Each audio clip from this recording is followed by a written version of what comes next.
lens. This necessitated far-reaching changes to Jamaica's economy and society, which, a decade after political independence, had continued to be structured along strict classist and race-configured colonial norms.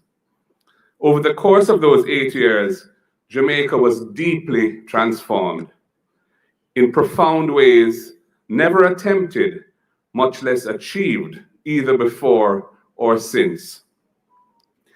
In support of the rights and interests of workers, of women, of children born out of wedlock, and so much more. The influence of Michael's thought and mission reverberated across the region and made him a towering third world figure on the world stage, as he advocated relentlessly for the emergence of a new international economic order based on principles of equity, which would provide a more level playing field for post-colonial economies in trade, finance, and overall development.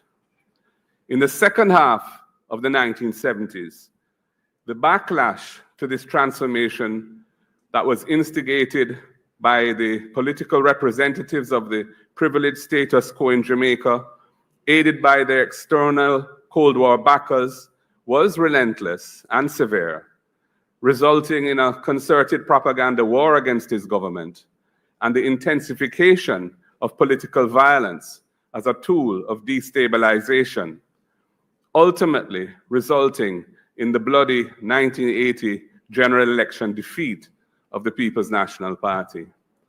While a lot has been said and written about aspects of that period of our history, much of what took place has remained untold other than in private conversations.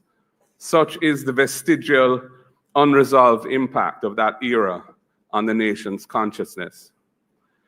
While that 8-year-old period of Michael Manley's career in government generally attracts the most attention and is often viewed nostalgically as the heyday of progressive achievement in Jamaica, his second period as Prime Minister from 1989 to 1992 was also very consequential. In fact, certainly in terms of economics, the latter period had a more lasting impact than the first. Part 2 of Michael Manley in government established the basic economic model that Jamaica has been pursuing for the last 40 years. He recognized the essential role of business in driving economic growth and rapidly liberalized the economy through removing exchange controls, eliminating price controls, and substantially getting rid of the licensing regimes for imports and exports. All this was in keeping with the economic orthodoxy which emerged as dominant in the post-Cold War era and was done with the strong encouragement of the leaders of the private sector of the time. However, these were fundamental economic changes, and it took Jamaica quite some time to adjust and learn the fundamental rules and techniques of managing a small, open economy, but learn we did over the following decades. I would therefore argue that the seeds that have ultimately led to the last decade's dramatic public debt reduction and other macro-fiscal successes for which Jamaica is now internationally recognized were sown by Michael Manley's bold reforms that created the basic economic model, which is now generally regarded as uncontroversial. The unresolved challenge that we face as a nation now is how to move from macro-fiscal stability to inclusive, sustainable development that works for all. There is much in the teachings of Michael Manley, thankfully committed by him to writing in his many books and recorded speeches, that remain relevant to the task at hand. However, we are now faced with a world which is very different to that which Michael strode as a third world colossus.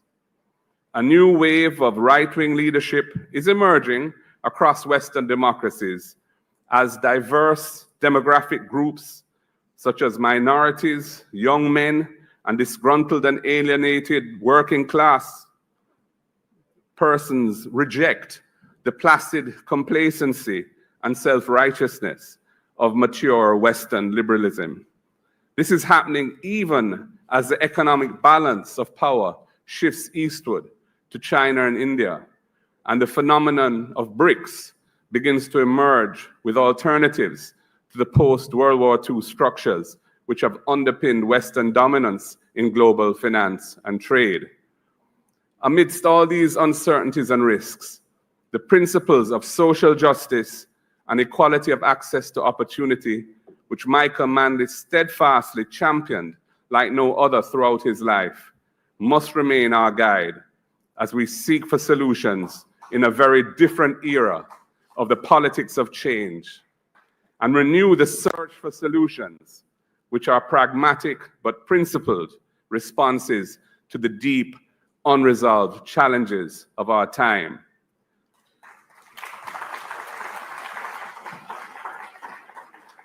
Happily, a towering Caribbean statesperson has emerged.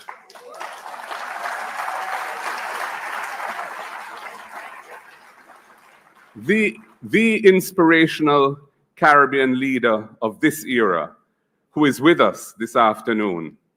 Mia Mottley has been relentless and uncompromising in her international advocacy for justice and equity in the global response to the climate crisis, and for fundamental changes to the international financial system to enable small countries like ours to survive and hopefully thrive.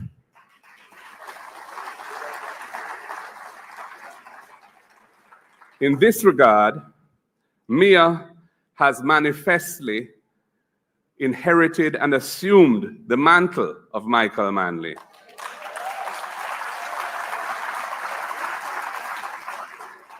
No doubt, drawing inspiration from him as she boldly takes on the powerful vested interests of international capitalism, the international system that desperately needs fundamental change in the face of the existential threats facing the globe. So, we are truly blessed. It is absolutely fitting to have Mia here with us on this occasion. And so I close by joyously proclaiming, from Michael to Mia to the world.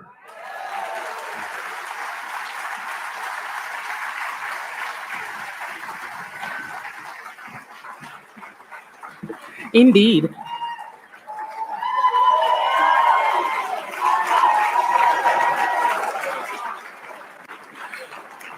But Mr. Golden's remarks underscored that Michael Manley was indeed a man before his time, a man of all seasons, and we are most elated to see Mia Mottley to the world.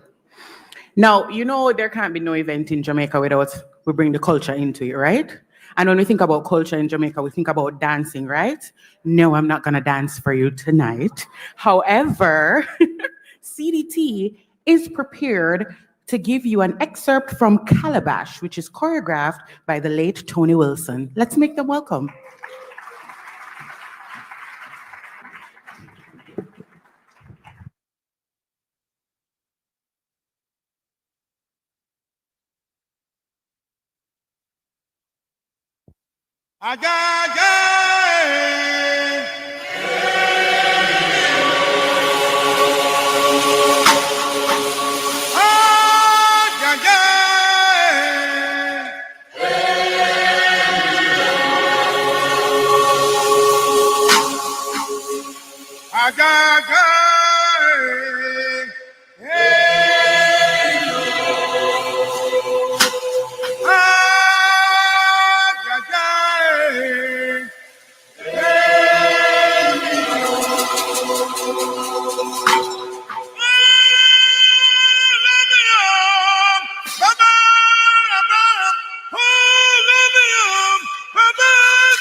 We're not gonna wait now. We're not gonna wait.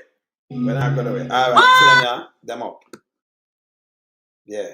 What's our signal? All right, cool.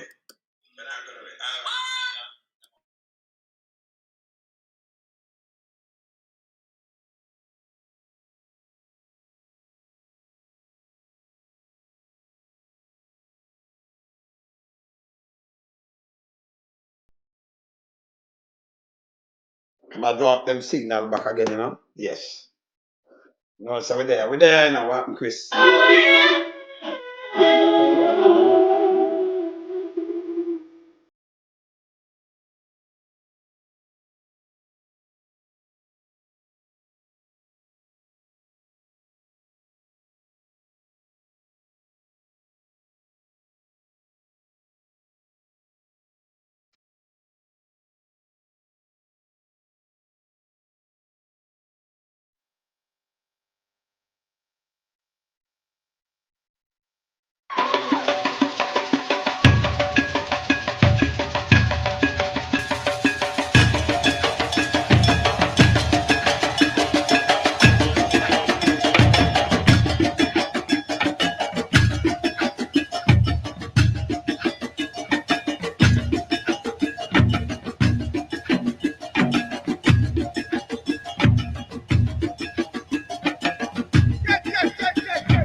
Yeah, me don't see the mic. I question why I go and run so.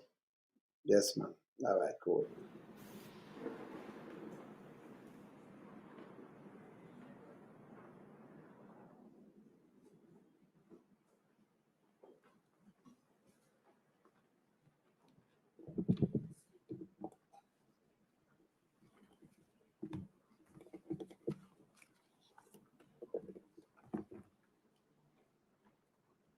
You know, do them little setting up. All right. All right. Well, you know, so me, I'm up there as special guest speaker. Yes, at the University of the West Indies. Well, I'm starting to learn out.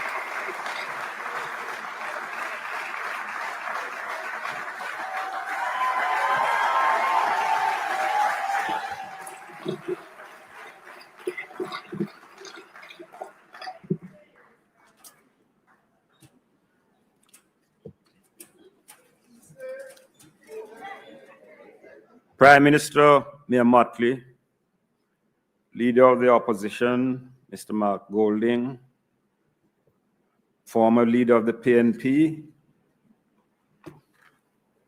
Dr. Phillips, distinguished guests, ladies and gentlemen. Today, as we gather to celebrate the 100th birthday of a great and visionary leader, Michael Manley, I feel like a fortunate punter who won the twin double at Cape Manus in the Mute Mile last Saturday.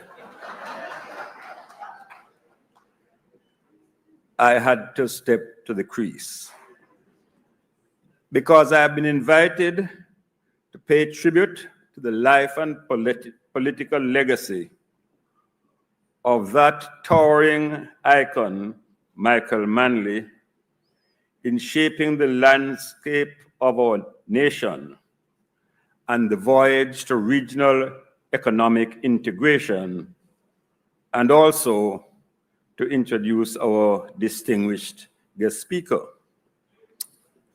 I am privileged to do so as one who occupied the bridge between our legendary trailblazer, Michael Manley, and the advent to the helm in our region of Honorable Prime Minister Mia Mottley as Prime Minister of Barbados. She stands apart as the one who continues to provide outstanding leadership for the entire Caribbean in the international arena.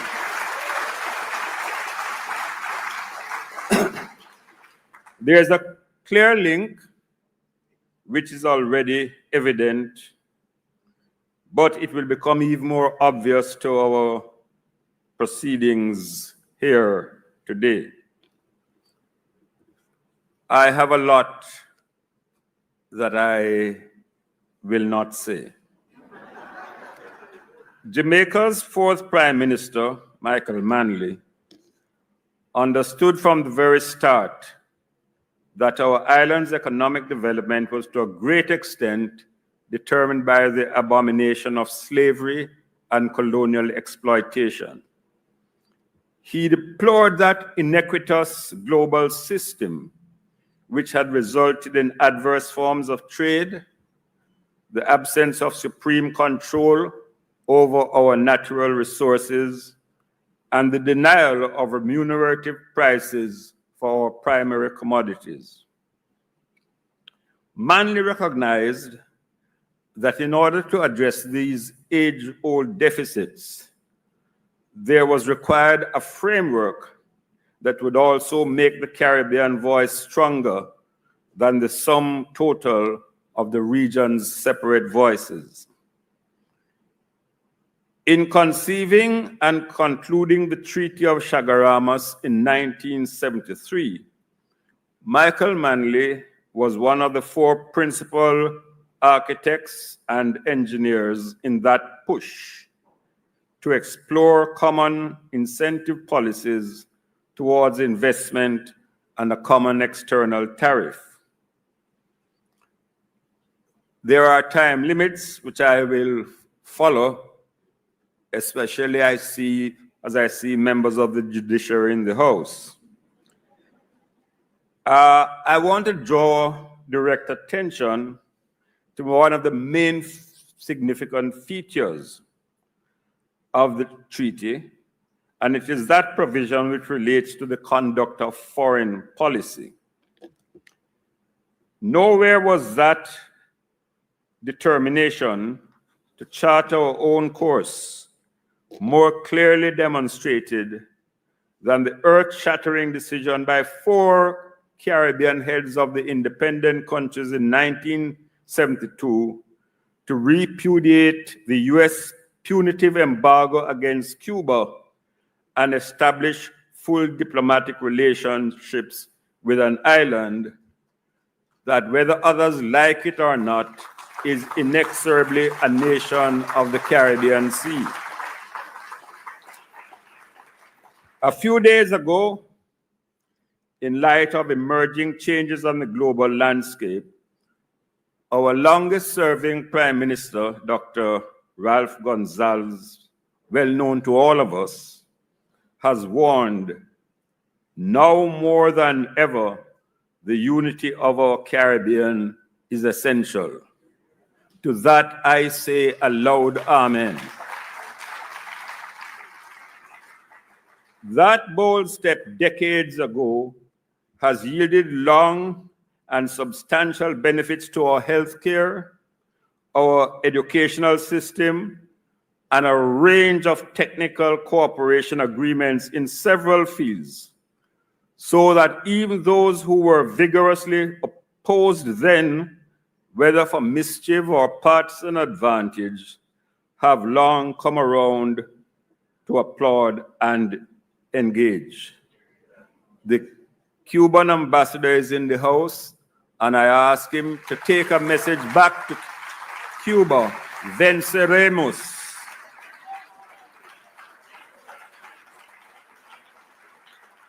"52 years after, when Cuba is experiencing severe setbacks to the deleterious effects of Helms-Burton and the horrible exclusion from trading access in essential supplies, as well as lucrative tourism markets, it is worthy of commendation that the Prime Minister of Barbados, Mia Mottley, was the first to step forward and offer maximum support in a time of dire need to a generous neighbor. I hope others will follow that example.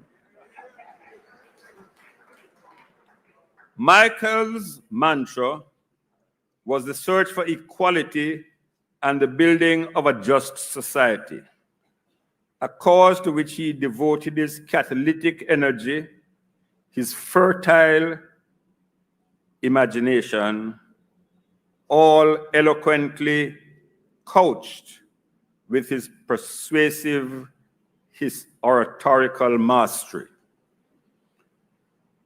Whether in the fight for a new international economic order, the eradication of apartheid, the case for ideological pluralism, or obedience to one international law which applies universally to all nations and people, irrespective of wealth or military might. Michael Manley's inspiring voice brought a consistent sense of hope and purpose to the entire Caribbean region.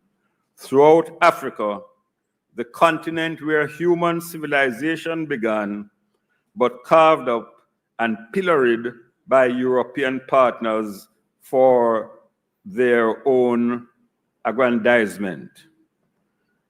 The world today renders us more vulnerable than ever was the one we knew. The existing global order is obsolete. It was fashioned by the victors of World War II. There is autocracy of the Security Council and impotence when a permanent member with veto powers is involved, as we see in Ukraine and the injustices in Gaza. The Bretton Woods institutions have become dysfunctional and obsolescent in facing the financial challenges that confront us today.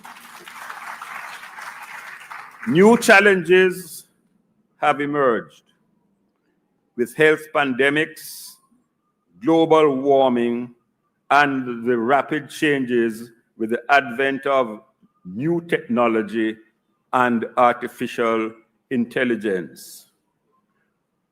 I don't think anyone can say it with greater conviction than I. As Michael Manley was for the NIU, no one has been more articulate in the last decade than Mia Mottley. For that seismic abandonment of the existing world order and determined to include the interests of the developing world. To respond to this dire situation, Mia has been the conceptualizer of the Barbados initiative, which would entail significant changes to the entire international financial framework. It would unleash the new global response to mounting debt, global warming, sustainable development of small island development states. She chairs the CARICOM Commission on Reparative Justice. She is setting the pace in building the umbilical lines with Africa. That is why she is hosting in Barbados a Frexim Bank to serve the 6th region of Africa. Africa is now destined to be the continent of the future. So you can easily appreciate why our guest speaker is the ideal speaker for today's memorable event. I had to speak to her in avuncular tones yesterday to remind her of something Michael Manley wrote me when I succeeded him. He says, the body has limits, and you are no good to the advance of the cause and the completion of the mission when you're dead. But of course, even though dead, Michael Manley speaks still. Our guest speaker is courageous, recognizing that we have the right to choose our own partners and build our own alliances. That's our right and our business, as Michael Manley said time and time again. She is prepared to school the president-elect on the devastating impact of climate change, including the United States. because the same hurricanes that hit us threaten to destroy portions of the southern states. So who better to grace us with this inaugural lecture as we commemorate the 100th birthday of one who was an apostle for the developing world, an evangelist for the sanctity of human dignity, and an unrepentant Caribbean regionalist. I'm not going to let out the secrets why, despite a demand for her at every conceivable conference and forum, she chose to be here to honor Michael Manley. I will let her reveal the details when she comes to speak. So, it is my privilege on your behalf to use this opportunity to present a brilliant leader who truly understands the complexity of our regional space and who sees clearly how best we pursue the course together to build a truly great and amazing Caribbean civilization. I present to you none other than the Prime Minister of Barbados, the Honorable Mia Mottley.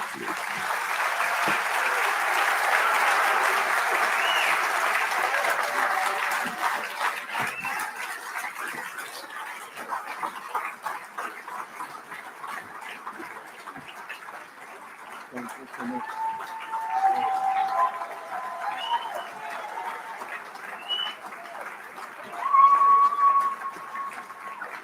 Thank you.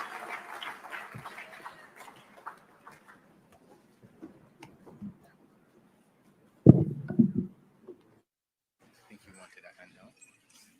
I could do That's this. good. Yeah.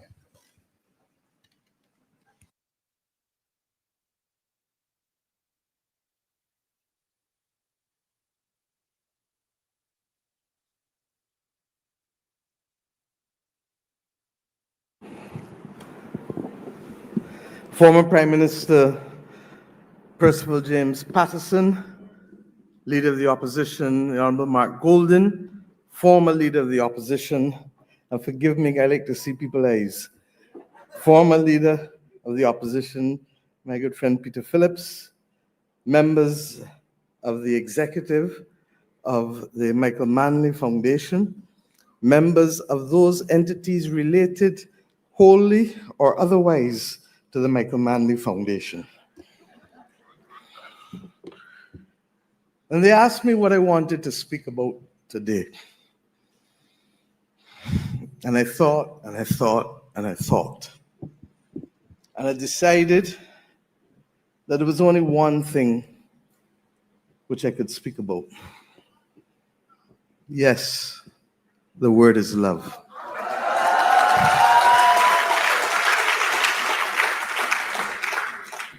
Let me, at the outset, thank the foundation and the Manley family, with whom I spent a wonderful hour and a half today, for the absolute privilege of being able to deliver this lecture on the 100th birthday of a great Caribbean titan.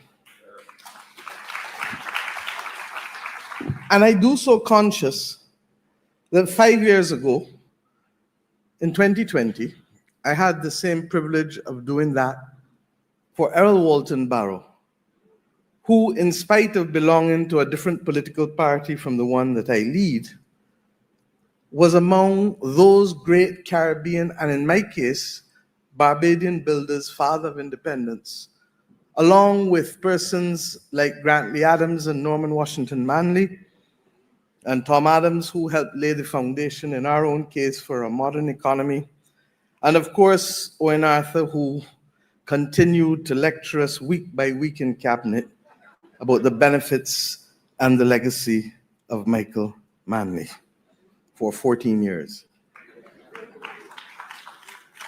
But you may be forgiven to believe that that might be the reason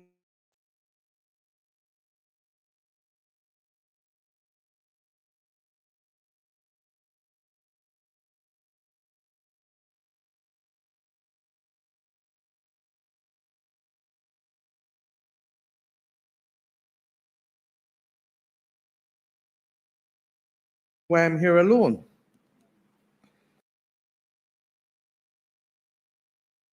Veranda, I had the audacity to do so.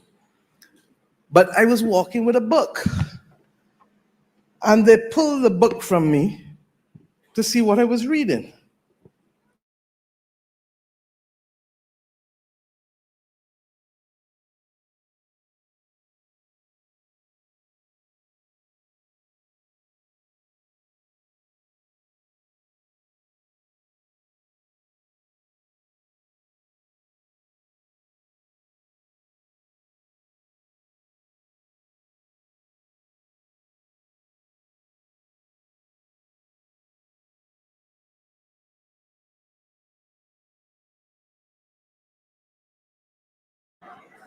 They better understand as an adult, believe in, was effectively shaped in those very early years in understanding the writings and the beliefs of Michael Manley.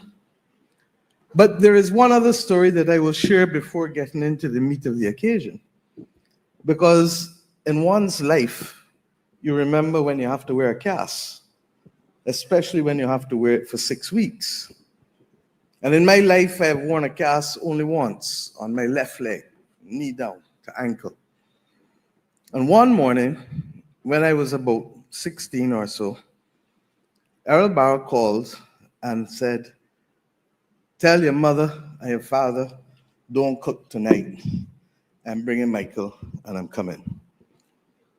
And I said, "Sure." And I said, "But by the way, let it be early because for the first time we're launching jazz at the Waterfront Cafe. And it is my first foray in managing the band down there with Arturo, who you now know as Arturo Tappin, and Nicholas Branca of Grammy fame. So I would like both of you to come." And he said yes. During the course of the evening, Michael put his drink behind him, and the dog was making for it. And I felt I had a duty to defend the honor of the house and not let the dog drink from his glass. Little did I know that coral stone with moss on it can be very slippery, and my ankle went right under. But I was so intent, one, on securing the band being able to play again at the Waterfront, and equally, to be able to say that two former prime ministers would have enjoyed what I'm sure they would have enjoyed had they gone to see it, that I insisted on ignoring the pain and going to carry Michael Manley and Errol Barrow to hear jazz. The next morning, the foot was twice as big.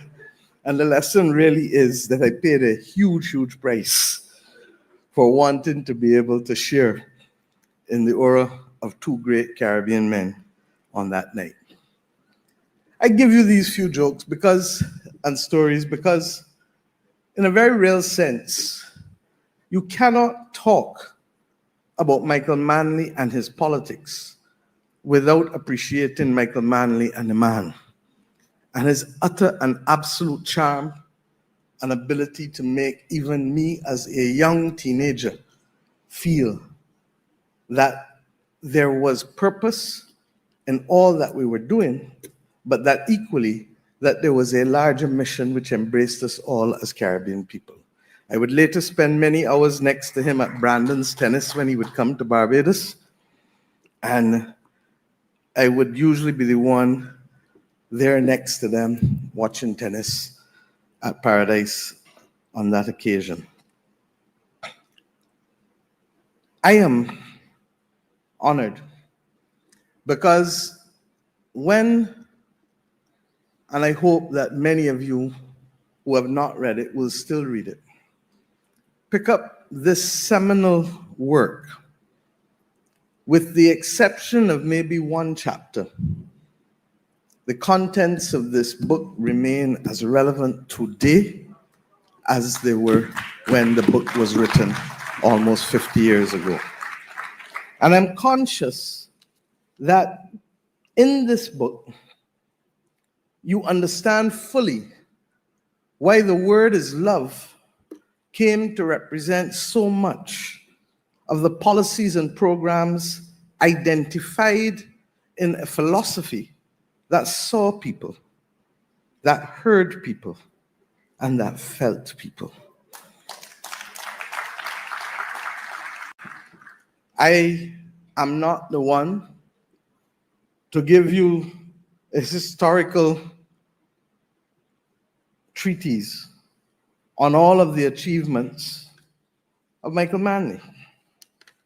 But suffice it to say that in this small Caribbean, there are some things that stand out, if only because for too much of our history, our parliament was used as an instrument of oppression rather than a tool of enfranchisement and empowerment.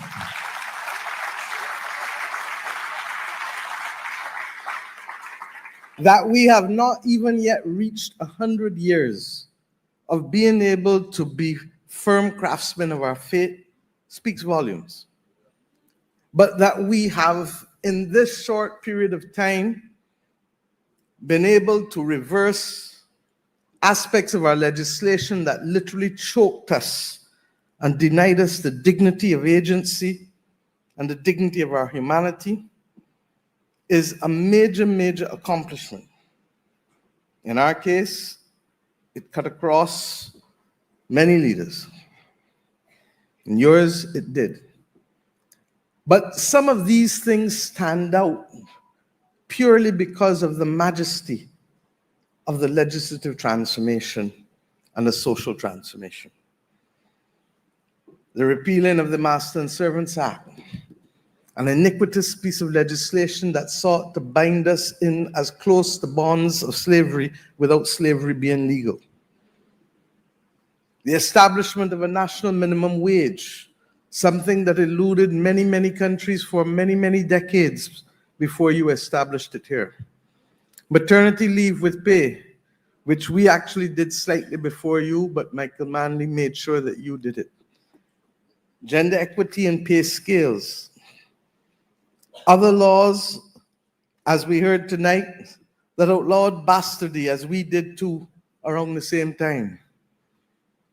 A law that established your National Housing Trust, I'm told, that transformed the fate of so many of your citizens. But it is not simply in the announcement and the passage and the recitation of these policies that it matters. It is also in the essence of the man, believing that fundamental to the building of a society is the dignity to be accorded to each and every citizen, to see, hear, and feel each and every citizen. And we take this sometimes for granted because the world in which we live doesn't even admit of it. Countries that are large sometimes don't see or feel small countries. The reality is that it is a rare, rare virtue. And for the last 6 years, I started to reflect on how much the world looked like 100 years ago. And that in truth and in fact, we are in the throes of an inflection point, a historic movement that really, really, today, causes us to have to pause. And the danger is that we might be at risk of being distracted from the fundamental things that truly make a difference to our planet and to our people, and by extension, to our Caribbean civilization.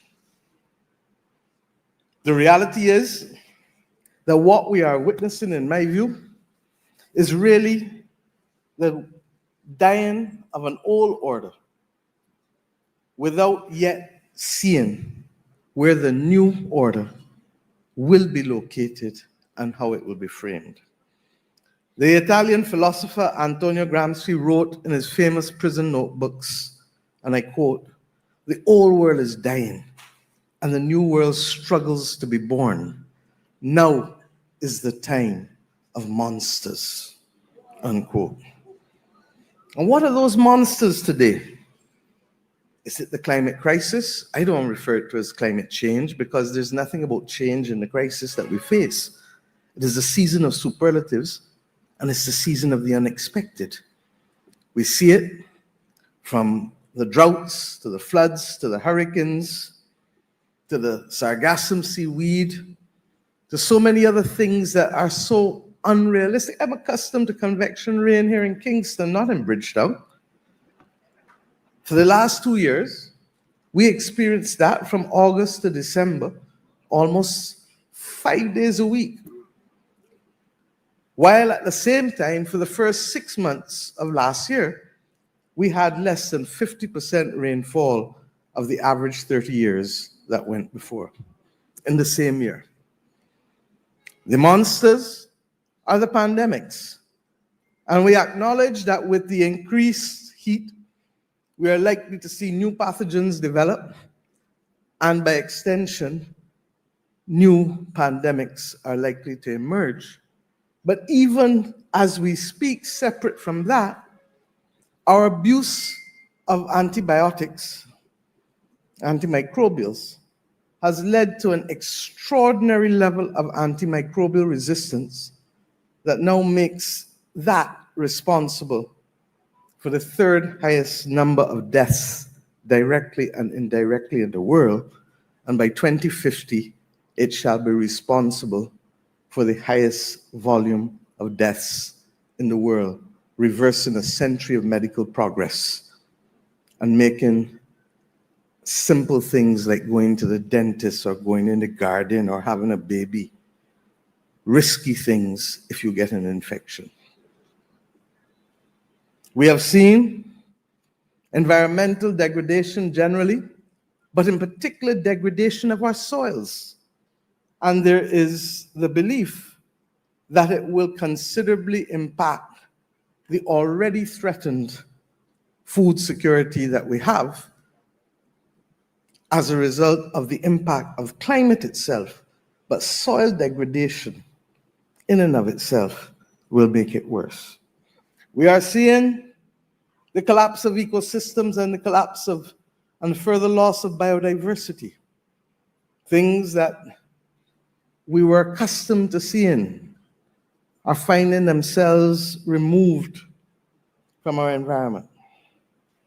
And at the same time, globally, we have 35 million people, refugees, across the world, fleeing wars, violence, persecution, and abject poverty, right here in our own region to across the world. The world itself is a dangerous place to be. The 1st of December, France had a government, as did Syria. Today, the 10th of December, both have been gone for a few days, one by law and one by force. We are at an interesting point. We hear of the movement against incumbents more than anything else. Some of it expresses itself in right-wing populism, some of it in the UK, left of center.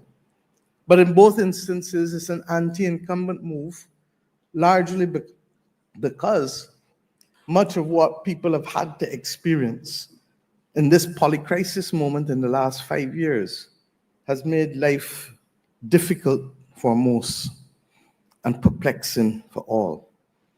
The spectacle of fake news and the inability to control a narrative to build a nation, where broadcasting used to be the order of the day and now narrowcasting and echo chambers replace it, we have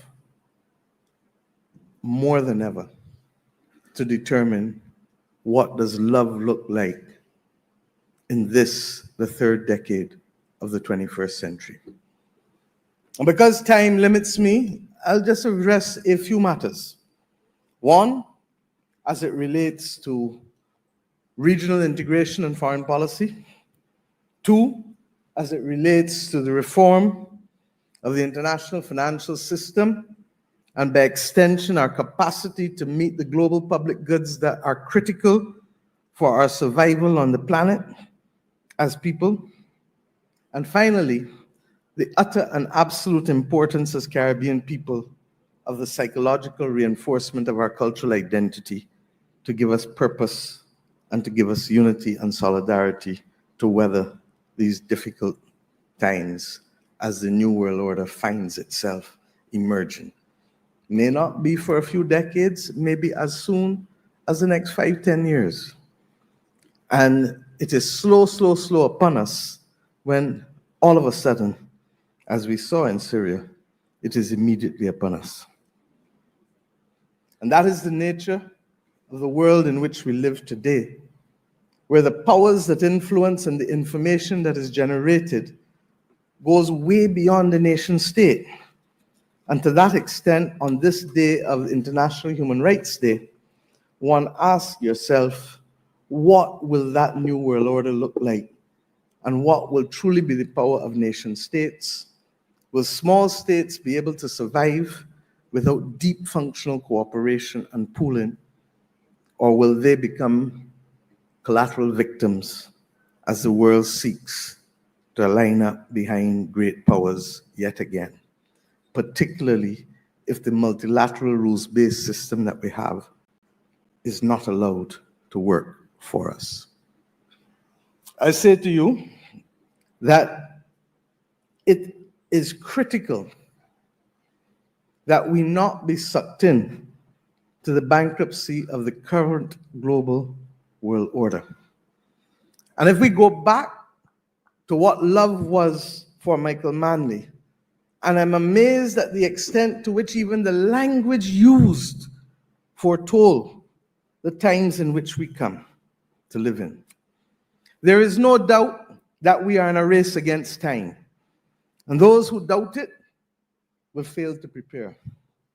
And that, for us, means that we recognize that love fundamentally is about caring, seeing, hearing, and feeling. Fundamentally is about resilience, a word that Michael used more ahead of his time than most. And love is about transformation. We have taken long to do some of these things, not because of laziness, but because of the complexity of the root system that has caused us to be victims of another order that effectively took away from us identity and movement. And I dare say that so fundamental is the human resistance against that type of activity that I really believe that that is one of the reasons for the strong anti-incumbent movement globally, coming after 2 to 3 years of restricted movement and increased cost of living, where persons are trying to recoup losses in the shortest possible time from a pandemic, that has caused people to say, hey, you didn't see me for a few years, but watch me now, I'm here. And if you don't realize I'm here, I'm going to show you that I'm here. And we've seen it country by country by country by country. But if we come to understanding what that race to become resilient must look like, it is being thrown at us more than ever through the climate crisis.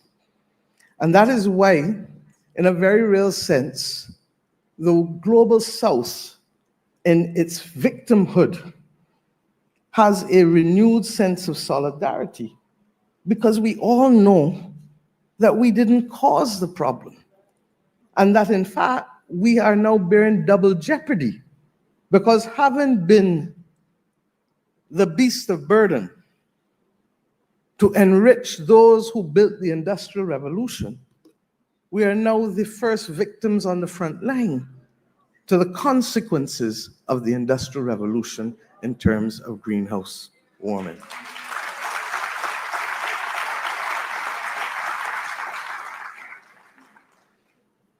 And that solidarity is not in a vacuum, because at the same time that we seek to save ourselves from the climate crisis, you're asking us to divert critical capacity and financing away from the noble objectives of development as best captured in the Sustainable Development Goals.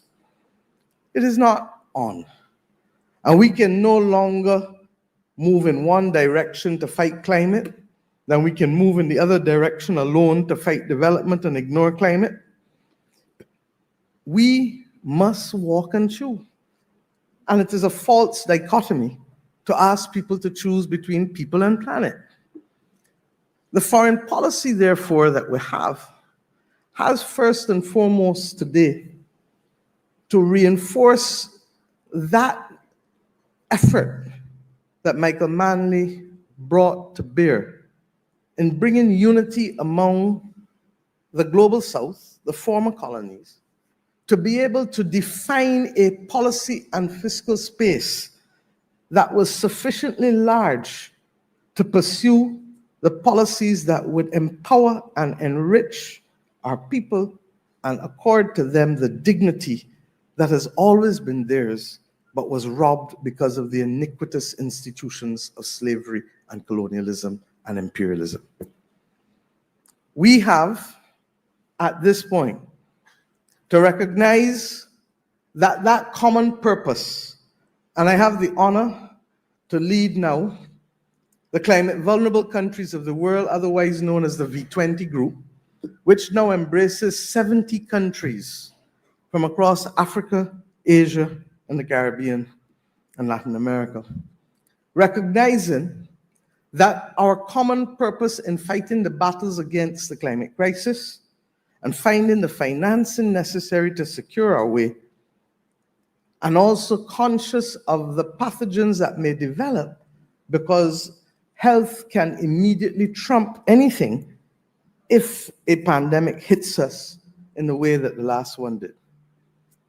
These countries are no more different from the countries Michael Manley dealt with 50 years ago, but with few voices listening and few countries feeling. Mark Golden spoke earlier, and Prime Minister Patterson, about some of the common challenges. And the truth is that as we speak, we might have been the canaries in the mine, but the climate crisis has now literally crept in to the reality of the lives of those in the global north. Whether it is the wildfires in California and Canada and Europe, or it is the floods or the hurricanes, there is no part of Earth that is being exempt from it. And if we don't recognize that our primary purpose and gaze must be to fight this battle unless some people have a plan to live on Mars that we don't know about, then we will lose the battle. The reality is that there are diverging views, and we must take the world as we find it, not as we dream for. And if we are to do so, and I don't normally disagree with Prime Minister Patterson, I'm not trying to school the president-elect, but I'm conscious that while we may disagree as to the causes of the climate, we cannot disagree as to the reality of disaster.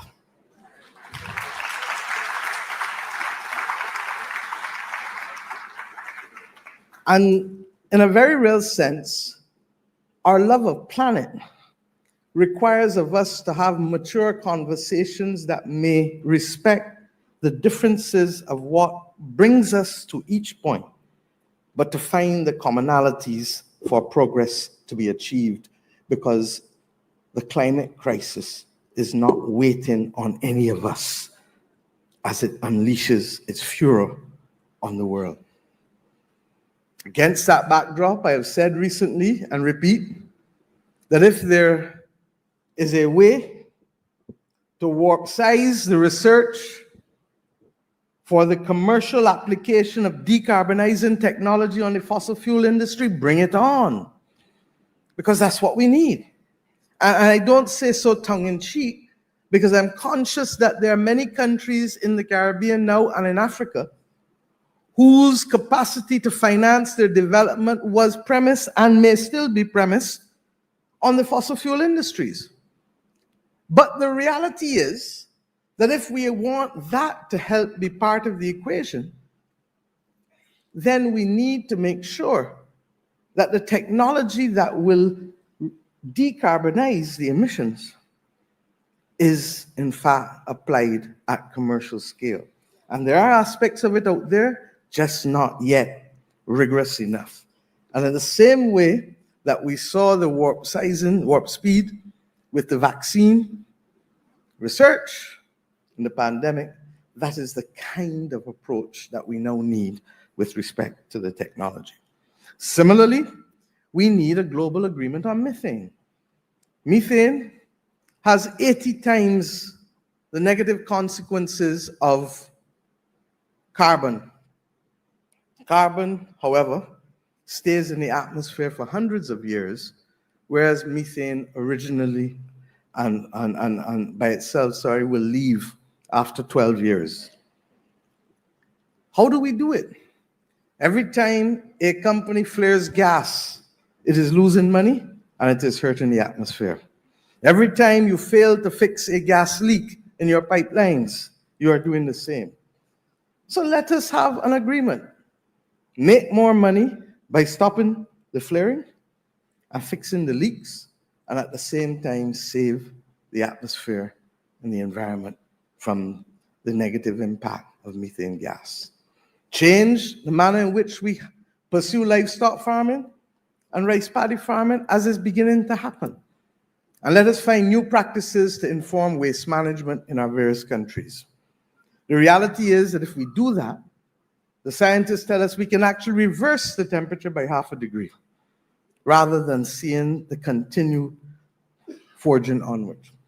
And therefore, if we can, while disagreeing on the causes of the climate crisis, meet to discuss progress on just those two areas without prejudice to the conversation that we must have, and I'm coming to that, on the financing of global public goods, then I truly believe that we will not waste our time in the next few years.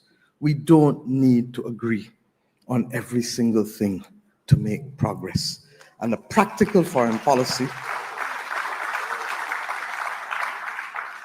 will allow us so to do, while each defending their own turf and beliefs, but finding the common purpose that we have as members of humanity.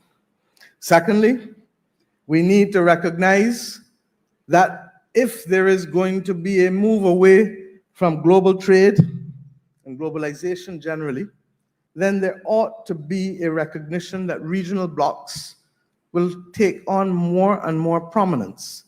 And it is against that backdrop, therefore, that the commitment to this thing called CARICOM is absolutely and utterly important for us as a region.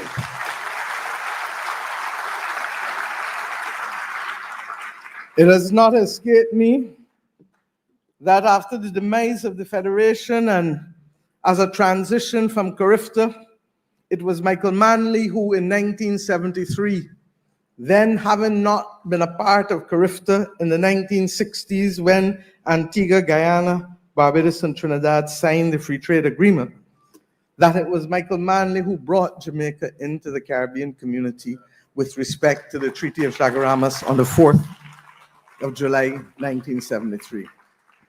In reading the book again, I was reminded of the fact that that date also had more significance because it was the birthday of his father, Norman Washington Manley.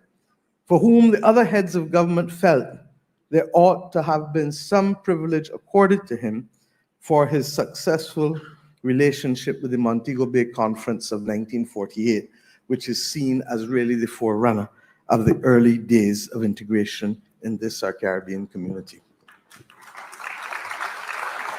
But what would love look like today? Love for him was coming together to carry on through a market that was bigger than Jamaica in the form of the Caribbean community, which was initially started as a free movement of goods, an area in which the free movement of goods would be started, but which over the decades, and Prime Minister Patterson, I pay tribute to you and Prime Minister Arthur, who, along with then President Jagdeo and a few others, Prime Minister Manning, were the principal architects of the modern, not at the time of signing, but the actual execution of the CARICOM single market and economy, and the extraordinary burden of removing over 400 obstacles to the doing of business between our countries and discriminatory treatment in a short period of time. Europe took decades, and yet we give ourselves a very, very hard rap for taking as long as we did, but we were much quicker than most would have expected. But what does love look like today? We've added since then security as a fourth pillar, and we did that coming out of Cricket World Cup when we realized, and Peter, I accord the tribute to you. We worked together then to prepare the region for security cooperation at a level never seen before in the independence movement of our region. And that led to security becoming the fourth pillar of the Caribbean community. Today, however, there is still work to be done. And were Michael Manley alive today, I believe that the recognition that the most important aspect of economic development that we have not addressed in our community relates to the issue of energy.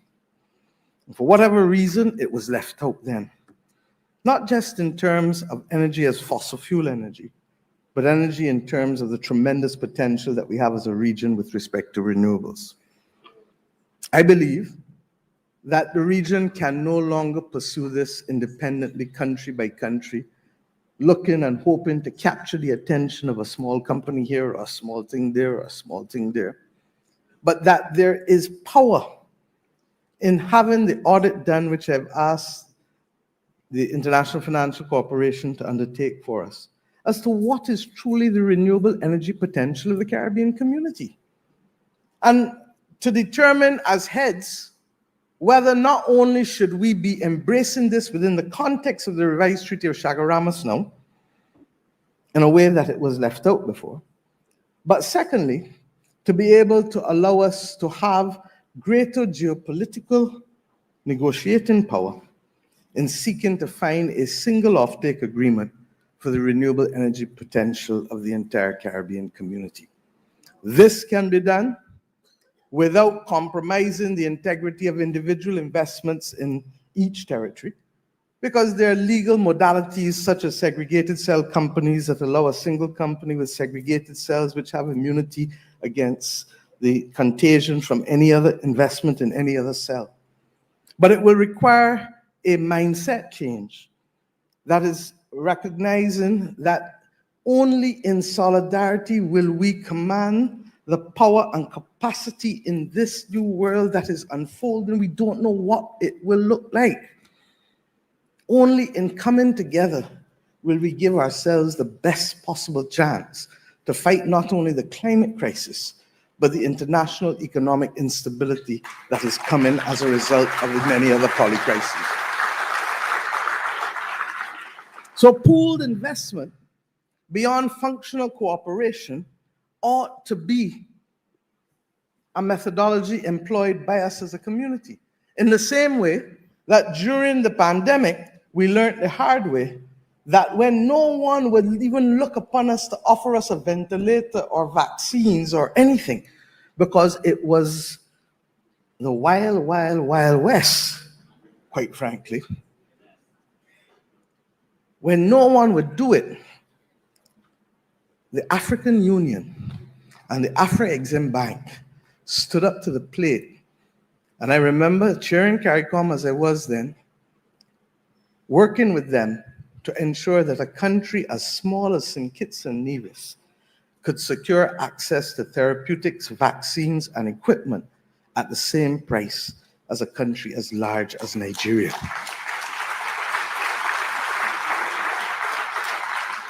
And equally, that India would then have responded, as we have celebrated recently with Prime Minister Modi's visit to the region, in being able to see us and feel us and hear us and give us when others who perhaps had deeper relationships failed so to do.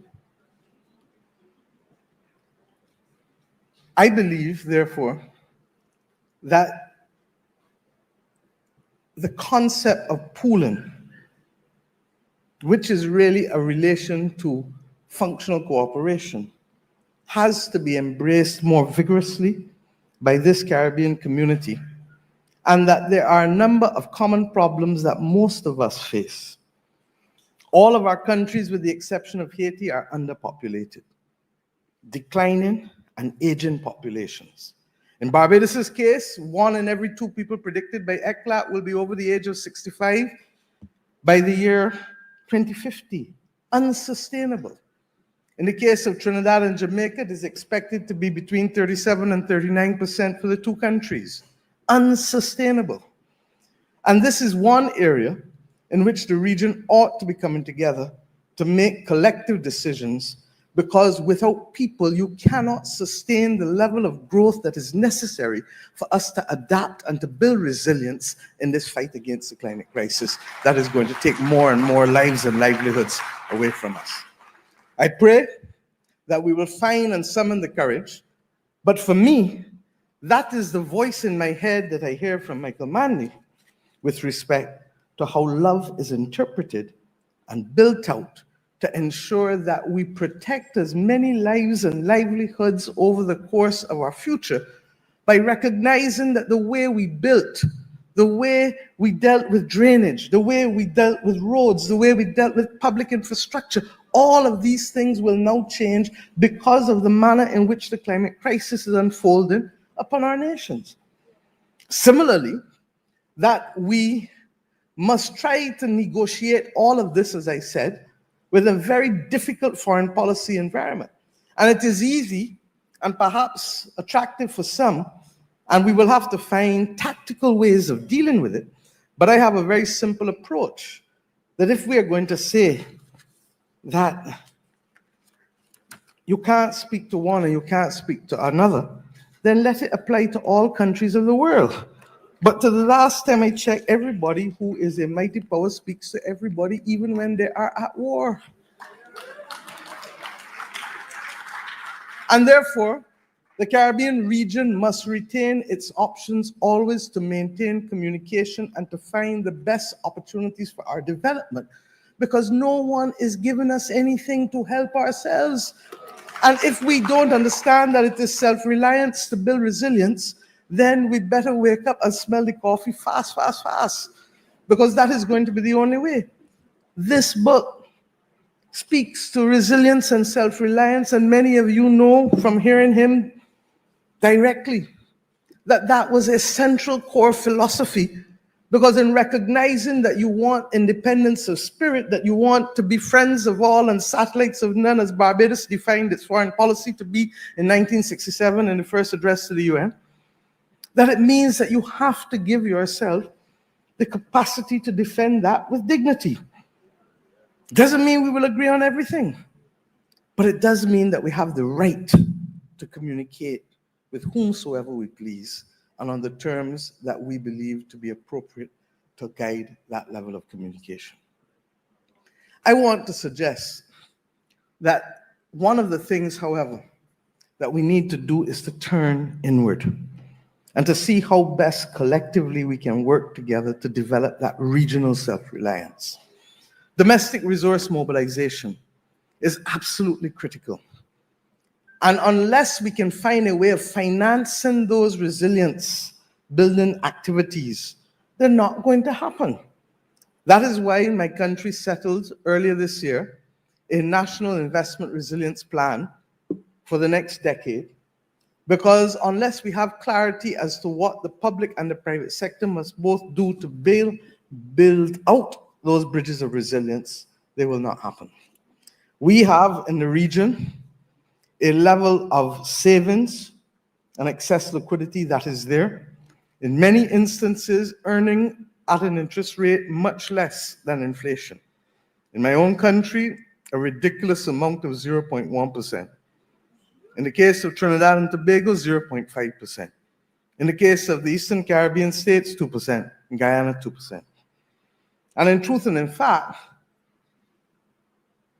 divisions over who should finance a CARICOM development fund, which will only reach 200 million or 250 million, really ought to be put one side and a singular focus placed on how do we unlock some of the savings of the region to help finance the resilience and the development of the region while giving people a better interest rate on their savings.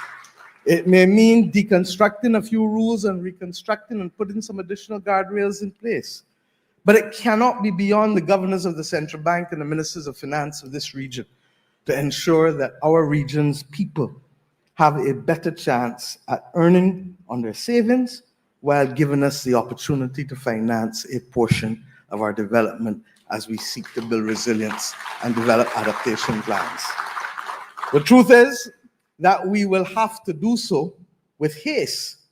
But when we do so, and in the case of Barbados, Trinidad and Tobago, the OECS, and Guyana, last week we realized that among the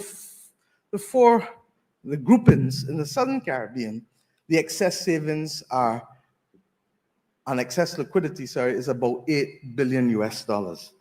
If we were to achieve just 1 or 2 billion of that, it gives us greater power in being able to mobilize the capital that is necessary globally, some of which has obviously to be grant and highly concessional funding. And that is why, and I come to discuss for us now, what is really the benefit of Michael Manley's legacy from the advocacy for a new international economic order and fair terms for global economic activity and trade to our own plans for the reform of the international financial system, which regrettably still carries all of the colors and trademarks of the imperial system that existed before the Bretton Woods institutions were established. When they were established, we simply did not exist as nation states. And that is why the Bridgetown Initiative today has been shaped, and it is by no means me alone, and let me say that for the record. We have taken some of the best in this region and globally and brought them together because it was clear to us that we need policy space and fiscal space. And that the notion of continuing to determine what we can borrow and who we can borrow from and at what interest rates purely on the basis of historic GNI or GDP is as relevant as asking me for my blood pressure 2 years ago to determine if I will have a stroke today. Utterly, utterly useless. The reality is that in the 3 iterations of that plan that we now have, we have seen some success. Barbados was the largest issuer of commercial paper with natural disaster clauses. God forbid, somebody knock wood for me, if we get hit by a serious hurricane. It will allow us to suspend all of our debt payments for 2 years and to pay them and bring them at the back end of the loan. It will release liquidity in the vicinity of about 19 to 20% of GDP in that 2-year period. There is no country or institution globally that will give us that kind of money, particularly when nation states are being forced to finance more and more damage, particularly because of the lack of access to insurance or the high premium that insurance is bringing down on businesses across our region because of the high exposure to catastrophic incidents in our region. That the World Bank today, under its new leadership president, Ajay Banga, has now accepted that it will do so and was responsive enough to make changes to it twice in a 6-month period tells us that our voices are finally being listened to on key initiatives with respect to the reform of the system. That we have today a Resilience and Sustainability Trust at the International Monetary Fund, and that has the ownership of many recognizing that this is the first long-term instrument that is being made 20 years, 10.5-year moratorium. It is true that the one constraint is that it is for those who have a relationship with the fund. And it is true that there is no quota for loss. But it is the first time that that institution has recognized, or any Bretton Woods institution or major development bank has recognized, that vulnerability ought to be the basis for concessional funding and not simply historic GDP and GNI.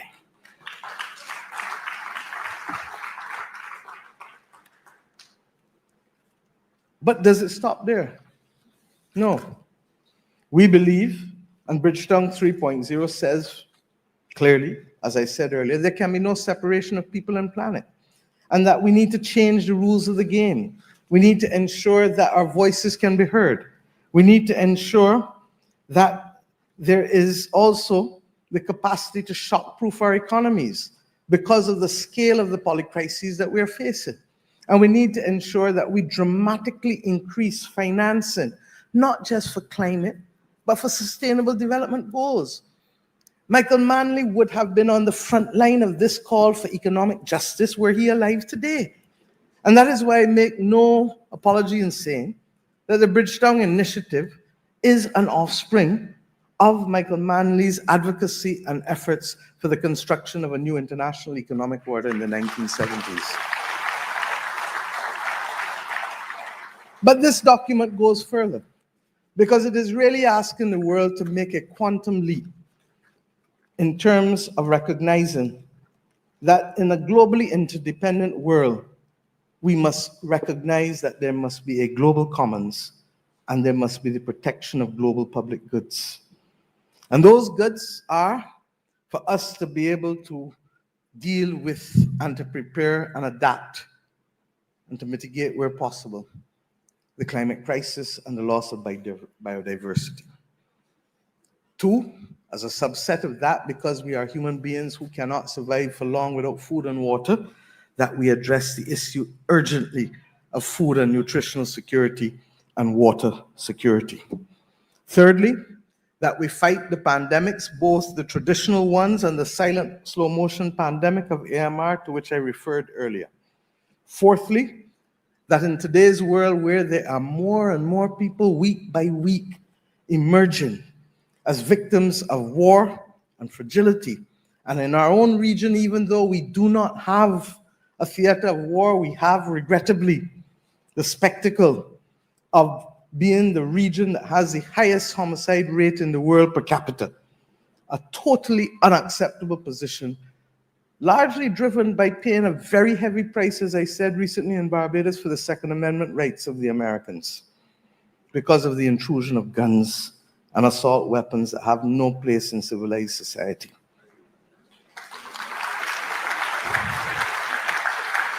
And fifthly, the removal of digital illiteracy and the removal of the inequities that relate to it, starting first and foremost with the absence of access to electricity for over 600 million Africans, and building upon that to ensure that every child has access to some form of literacy that is enhanced by digital literacy, recognizing that access to education is the basis upon which we can secure the transformation and the protection of our societies and this world. And related to that are the two difficult issues that the global commons must recognize and confront. How do you deal with fake news in democratic societies which have the capacity to literally undermine the will of the people, largely because of the power of algorithms and the power of those who have access to be able to shape those algorithms? And how do we find the balance between the power of AI and the danger of AI, which threatens, like Frankenstein, to eat its creator.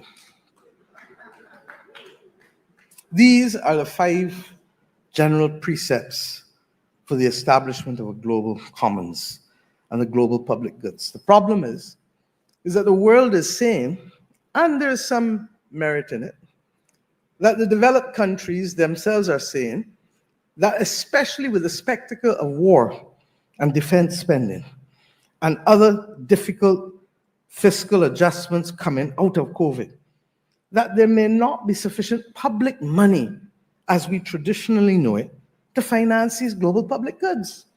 Well, fine, if there is not traditional public money available, then let's redesign the system.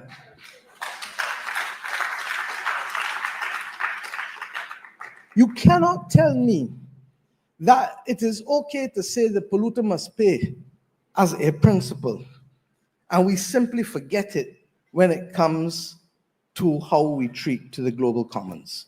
You cannot tell me that a person who commits a tort is responsible at law at damages in private law. But in the public international sphere, we are not prepared to find modalities to hold people accountable. The reality is that the majority of multinational corporations, as you learned, as Michael Manley learned, even here with the bauxite companies in the 1970s, have balance sheets that will dwarf most of the states of the world that are not the large powers of the world.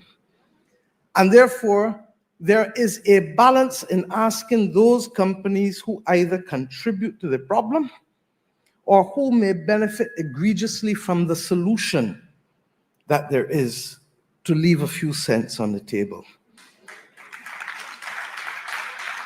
If this were a chocolate bar, and I asked you to leave 3 cents or 5 cents, you're taking a little piece of the corner, and you really would be asking me, you sure you don't want more? So that the threat of destabilization to those companies for contributing to the global commons is simply not there. But what it reflects is an equity, not inequity, an equitable solution to being able to allow us to balance out.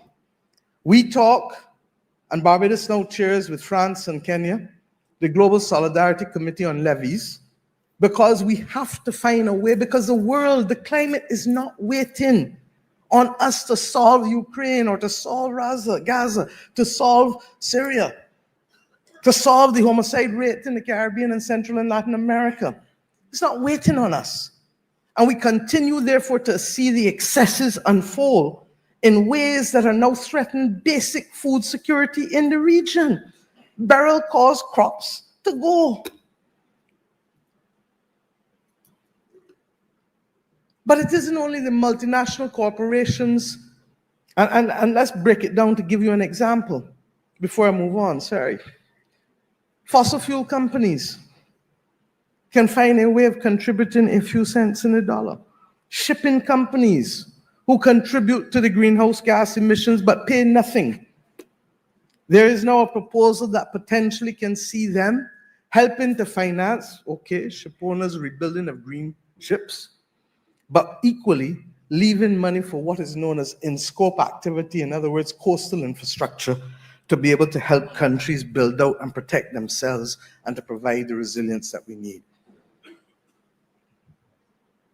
Air traffic. We believe that there is no person who will stop traveling because if you put on a business travel ticket or a first class ticket, a mandatory contribution of $25 or $100 respectively, and leave economy without a mandatory commitment so that people will be asked, because agency is important in fighting this battle. And you ask people, will you pay $5 for domestic or regional travel or $10 for international travel to help save the planet?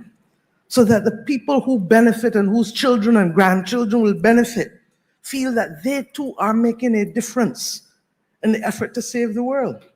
And if you took it to pharmaceuticals and to pandemic, you would expect them to put their part. And if you took it to digital illiteracy, you would expect those companies that now have market capitalizations in the trillions of dollars to leave a little something on the table so that we can secure we're not going to make all the SDGs by 2030, but we must now prioritize to build the bridges that will unlock the rest.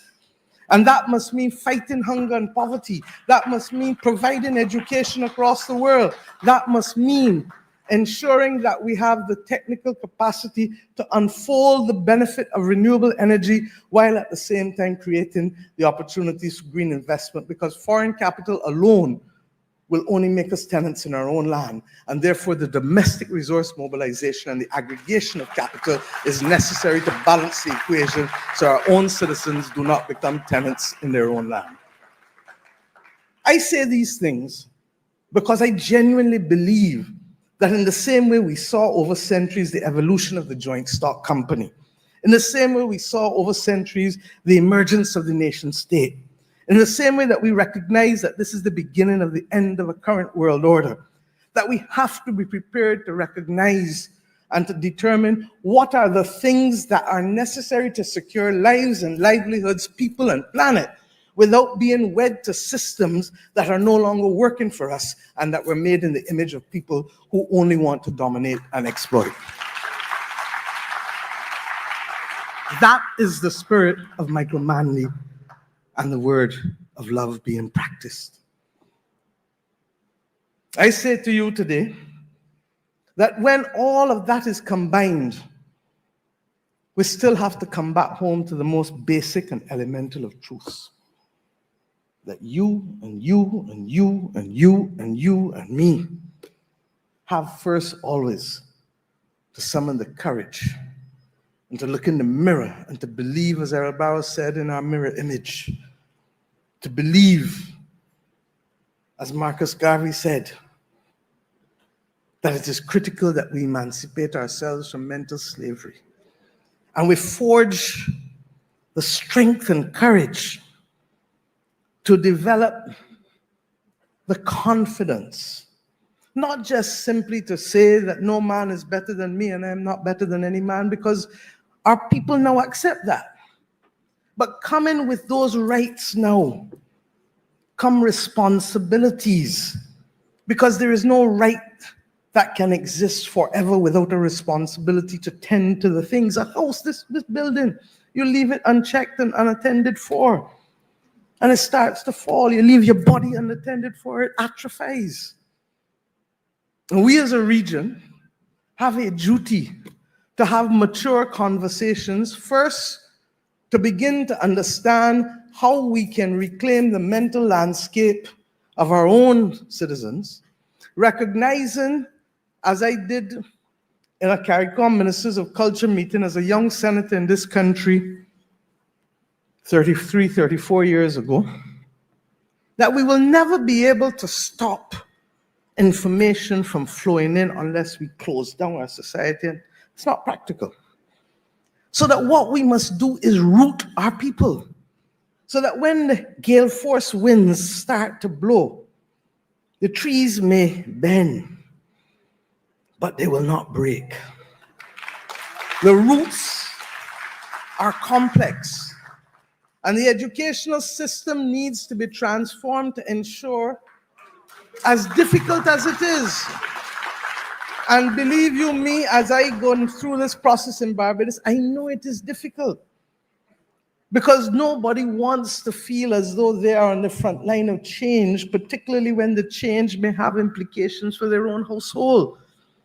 But in the same way that a person who is a diabetic recognizes that if I don't make that decision to sacrifice a toe, I may make the foot or the leg, or worse than that, the body through sepsis at risk.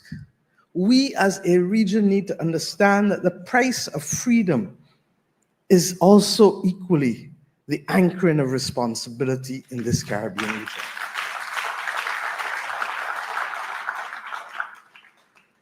If we do not determine that it is our responsibility, yes, to produce global citizens, but anchored always with Caribbean roots, we may find ourselves simply as another satellite location of someone who wants to shape our mental landscape in an image to support their consumerism and to support their other plans.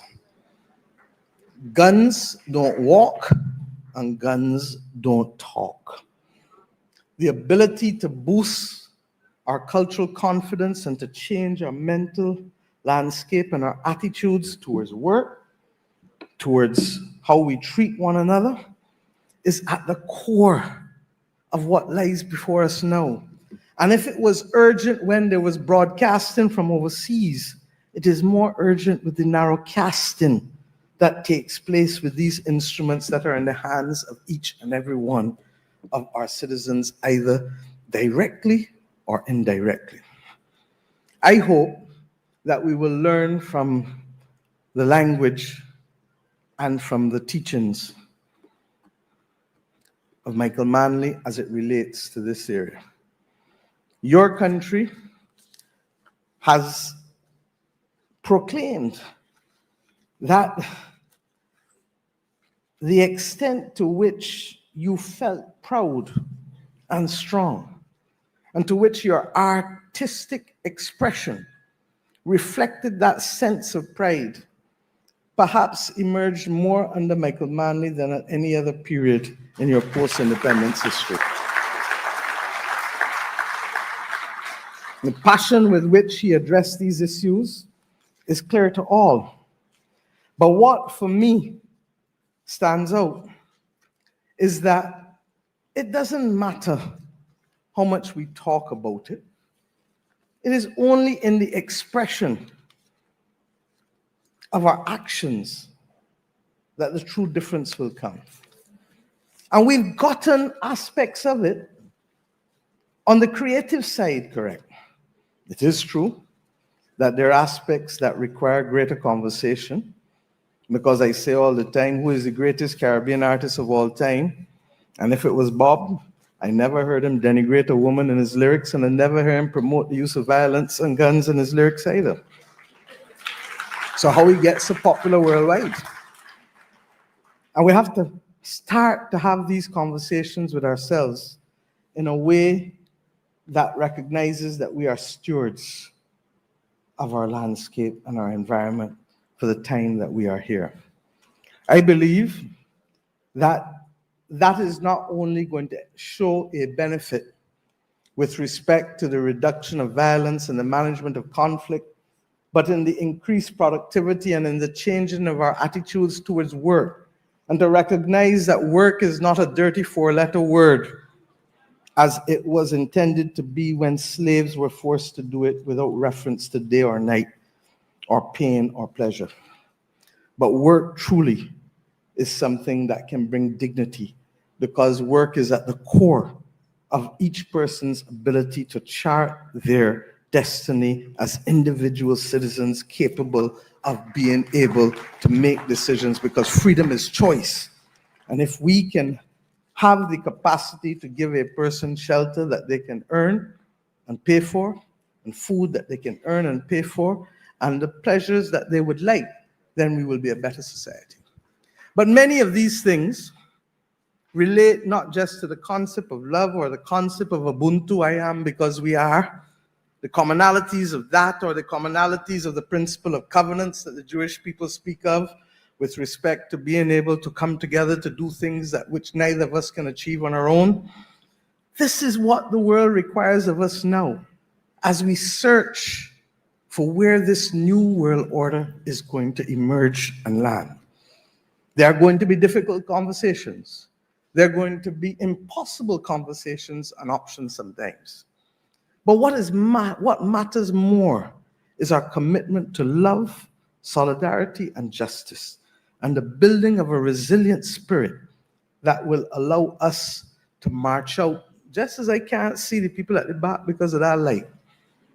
There are elements of how we shall walk by faith, anchored in principles, because we simply do not know what next year this time, or even as we saw with France and Syria, next week this time will look like. I want to use some words that stuck with me at the end of this book for us to reflect on. And I say to my own people and to all Caribbean people, if you have not had the pleasure of reading The Politics of Change, please do so. There are one or two things that may not be appropriate, but there is much that still guides us. And if we accept that this is a relay race in the land of relays, then we have a duty, as the Talmud tells us, to recognize that we may not be expected to complete the task, but neither are we at liberty to resile from it. Each generation must make progress. Each generation must carry the baton ahead. But each generation will have doubts sometimes. And that is why I quote these words and commend them to you, as I have for myself. And I quote, "It takes great clarity of vision and consistency of purpose to hold to policies in the face of the articulate opposition through which small but vocal groups try to divert us from our purpose. And finally, in the small hours of the night, when uncertainty and the consciousness of human frailty tend to creep up on their unsuspecting victims, it takes a will of iron to hold to your course and to know that you are summoned by fate to common sense, to compassion, and to unswerving purpose. If the moral purpose of this mission is to remain intact, it must be approached in humility and supported by prayer. Hegel once remarked that, and I quote, "History is the march of God in the world," unquote. Ours then is the task to see that the road tends towards justice. My friends, the story of Michael Manley is not just the story of Jamaica. It is ours in the region, in the Caribbean, and it is ours in the global South.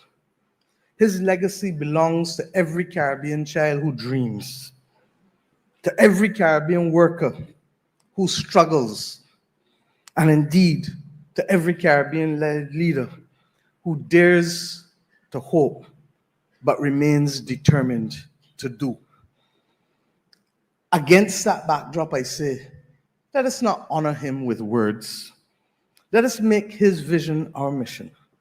Let us agree that there is a floor below which no Caribbean citizen should be allowed to go as we build out this region.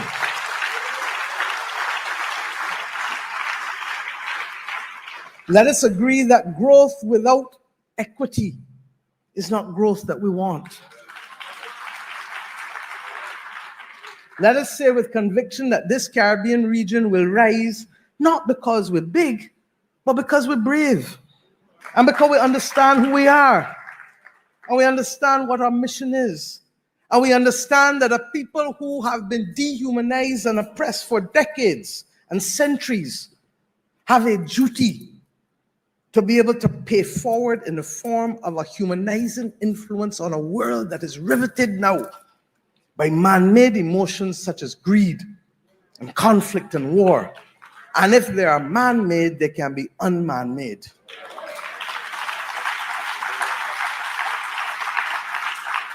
Let us stay focused, not because we are rich, but because we labor in a righteous cause. In a righteous cause. And we remind the world that we who represent a little piece of every civilization on this earth know what it is to be able to want to ensure the survival of every civilization and every aspect of our humanity. We do so simply because it will lead us to our best future. And we do so because we have a love for people and planet that requires of us actions that perhaps no previous generation has had to confront in terms of the duality of extinction. Arrogance will cause us to believe that we will not become extinct as a race. but other living organisms, sorry, have become extinct in our certain knowledge. We do so believing that civilizations will remain dominant, but history is replete with civilizations that have risen and that have fallen. The only sure thing is that if we take this future, not alone as individual islands, but as Caribbean people, as third world people, as people of the global south, as people hopefully of the global north, as humanity, we will have a true opportunity to sustain life and to sustain livelihoods. If we do it in the name of love. Yes, the word is love. Thank you.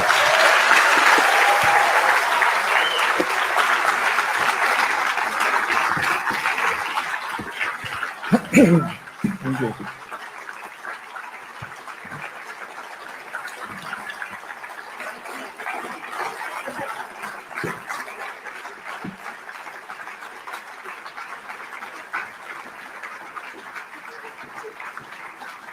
I have a confession to make now.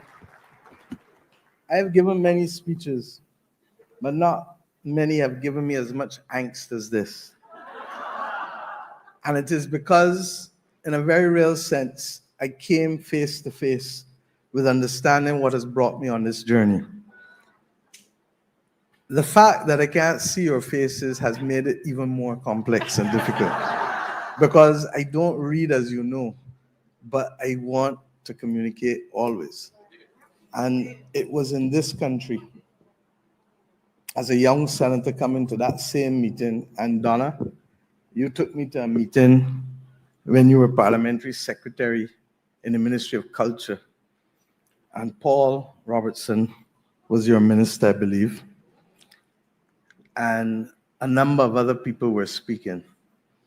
And I stood up at the back of the room, 25 years old, and I heard a number of Jamaicans say, "Man, that's a speech that them write for him." When I listen to more, and I made a commitment on that day that I would never read a speech in my public life. So for those who ask why I don't read speeches, it is the fault of the people of Jamaica in Kingston Town.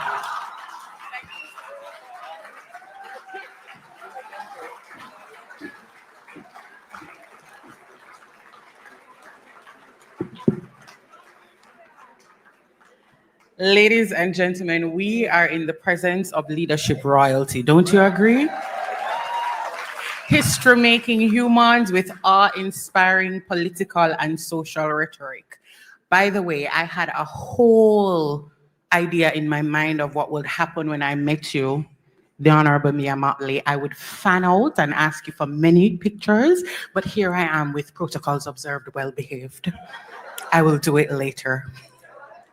But with every word that she said, I know you all agree that she gave us knowledge, and that knowledge gave us power so that we can effect change in our society, right? And of course, ending it with the word is love was the best way ever, because we do have love for her. But we could not have Auntie Mia. Auntie Mia, you know, that's what we call her, right? We couldn't have Auntie Mia here without we having a question and answer engagement. And so we have the man with the, you may sit. Sorry, you may sit.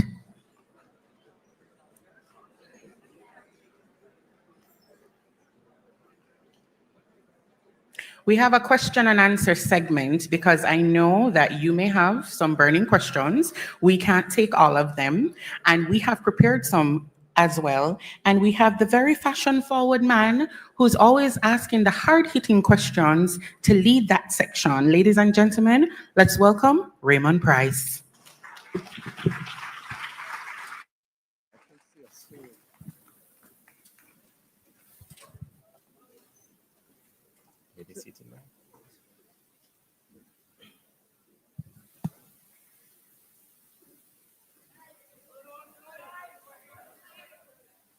Thank you.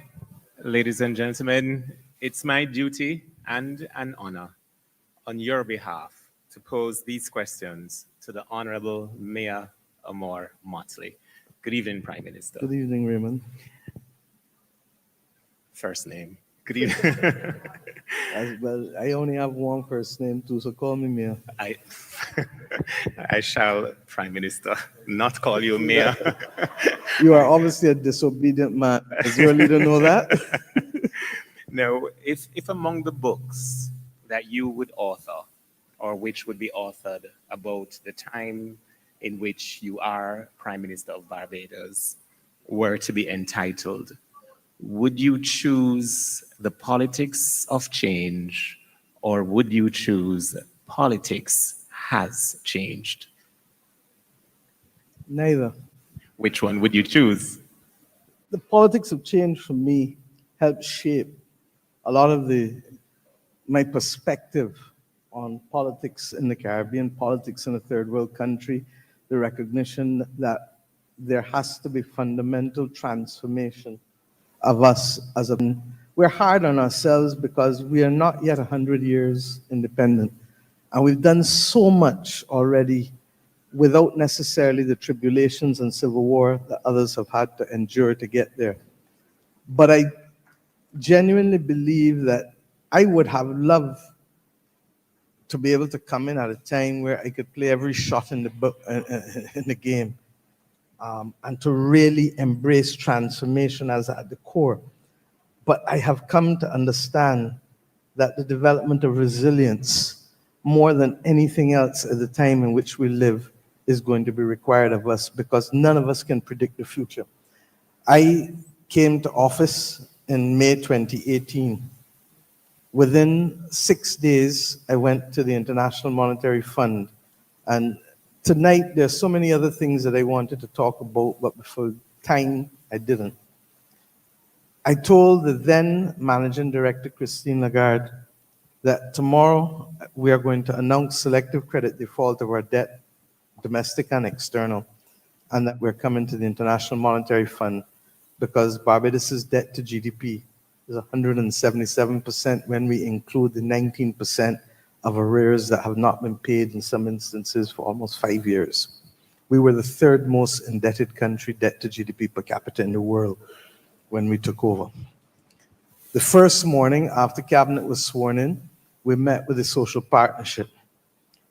And I had a simple question. Who in here wants to save the Barbados dollar? And of course, everybody put up the hand. And then I said, everybody write down the top 3 to 5 reasons. And at the end of the day, there was 80% agreement on the steps to be taken. When I spoke to Madame Lagarde, I said, look,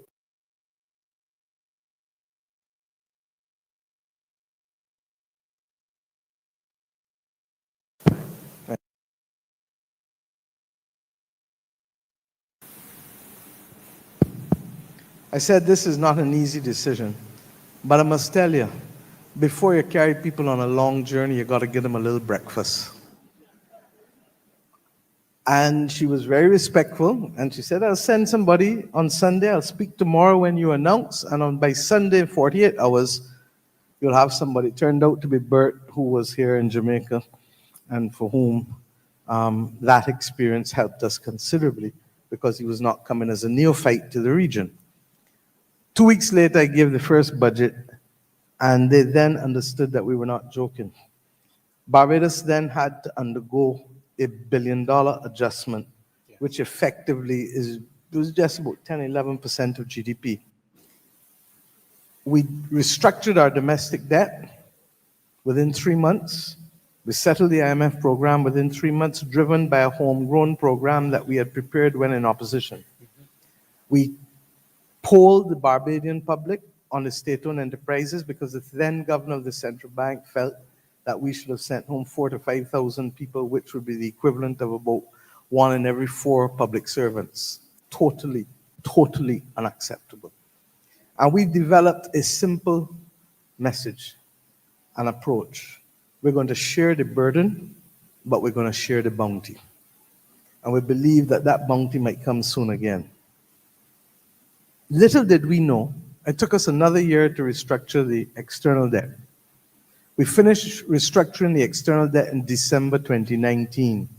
I don't need to tell you what happened in January 2020. It was COVID. And from COVID, we then went in 2020 to more lockdown in 2021.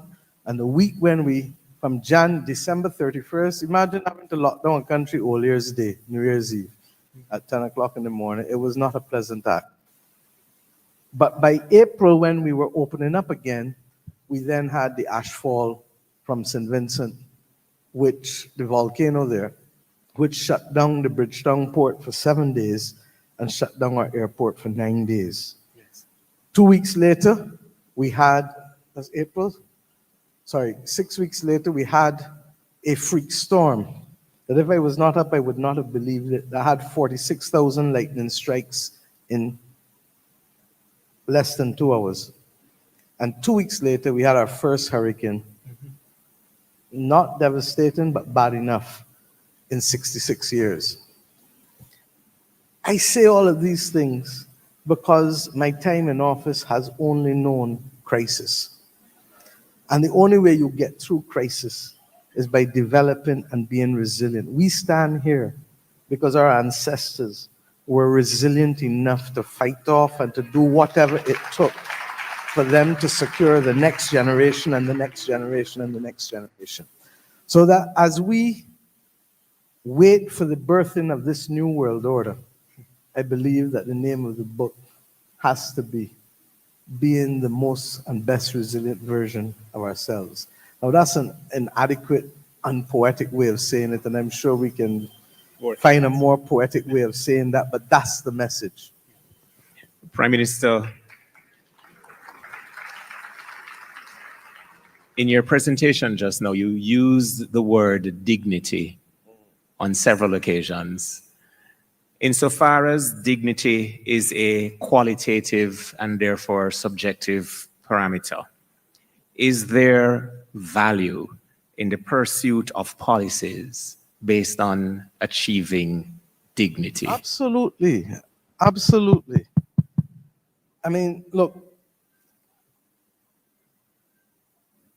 we accept that people gotta feel good about themselves individually and collectively as a people. And in the same book, Michael Manley talks about the fact that our independence movement didn't come out of great wars. And therefore, we don't have the great wars that the Europeans and others will, and the Americans will rely on to be able to define their nationhood.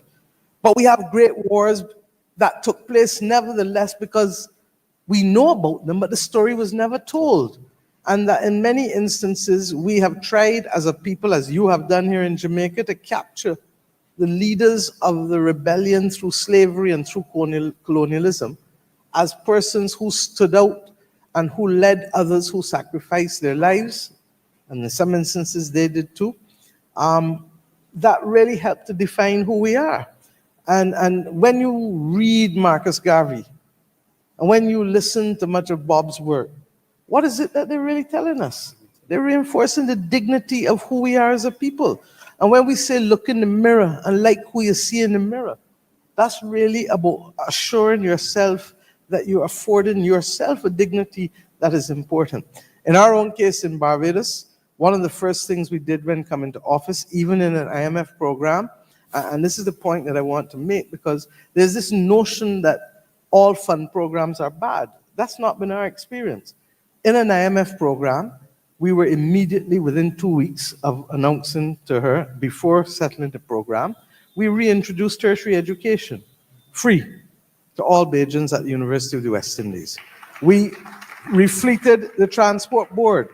We had not bought buses for 13 years. We bought sanitation trucks that had not been bought for 10 years. We built a new accident and emergency. We gave a 5% wage increase immediately, and since then, while still in the program as we are, 2 more wage increases, given 3 at a time they had only received 1 10 years prior to our coming to office. We created Golden Square, and for those who have not visited Barbados, Golden Square was where the 1937 rebellion and revolution took place. That's where Clement Payne was taken from. That's where the speeches were. And for many years, we used to have to go in the corner of Golden Square, in the back of a little corner, and hide and put down flowers and pictures. I said, no, open up the square and make it available to the entire country. And we have a wall that embraces the name, last name of every single Bajan that ever lived in the country. And for those whose last name we don't know because they were slaves and not given a name, we put names of the slaves that we know on that wall to pay tribute, because it is important that those little boys and girls who come and walk through Golden Square know that they come from somewhere, and know that they have a proud history, and know that dignity is to be afforded to each and every one. So I can't even begin. And that is what the legacy of Michael Manley and Errol Barrow and Grant Lee Adams and Norman Manley and all of those great Caribbean titans. But forget the politicians. Let's deal with the artists and the writers. That's what they have forged in us when given the opportunity to be able to tell our own story and to imagine our own possibilities.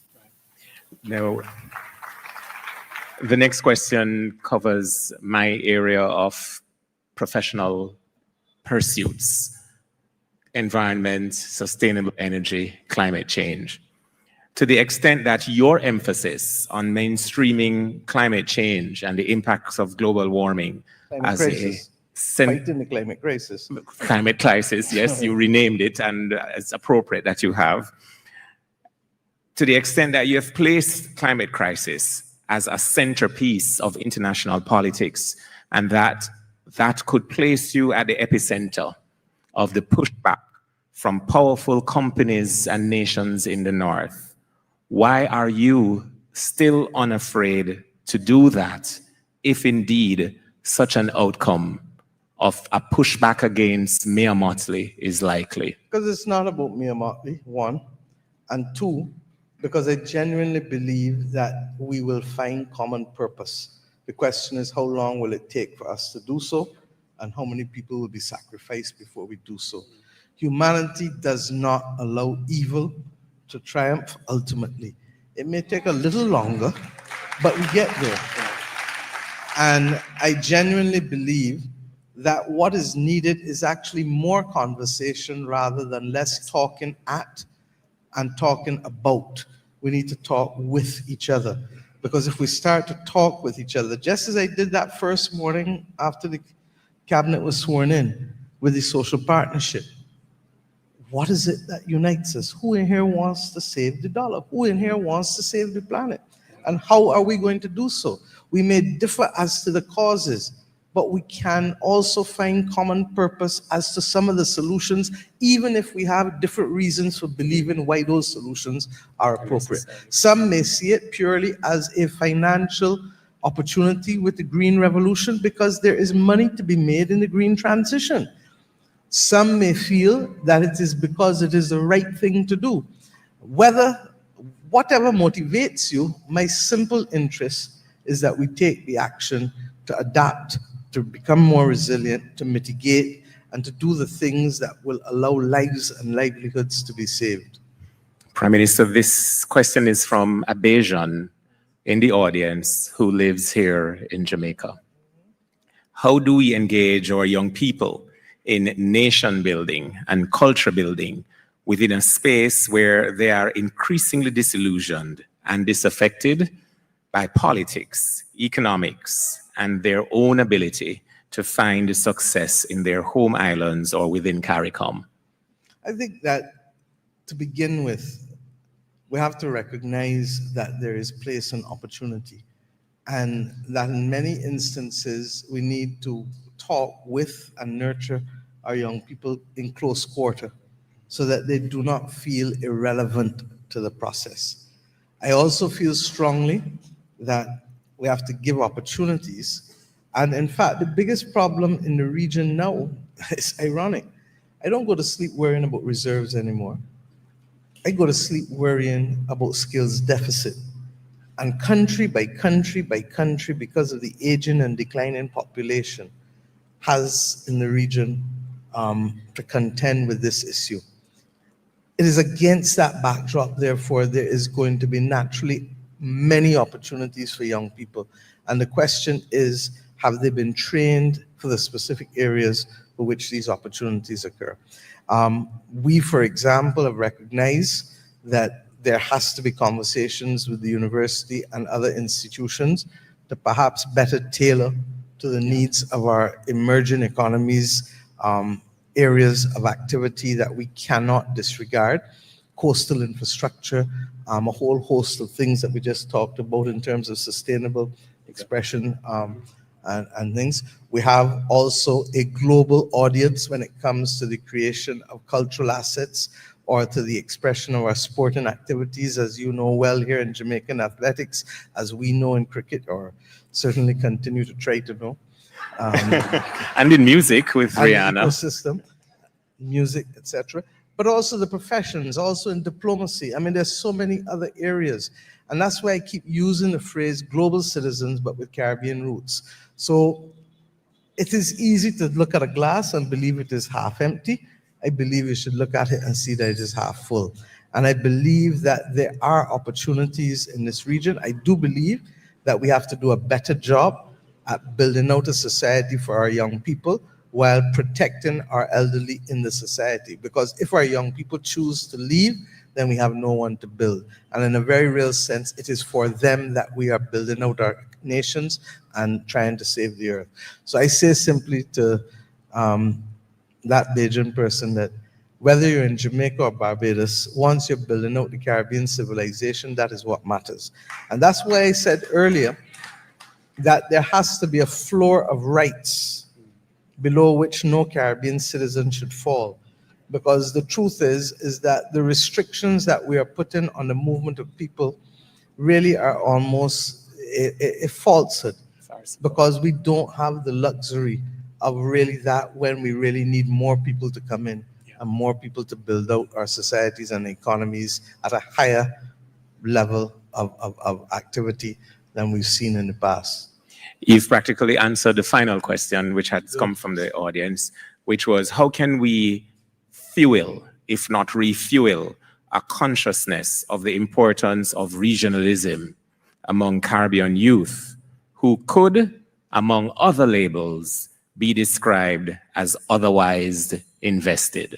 It's going to be a little more difficult because of the extent to which, as I said, narrowcasting and social media command their attention.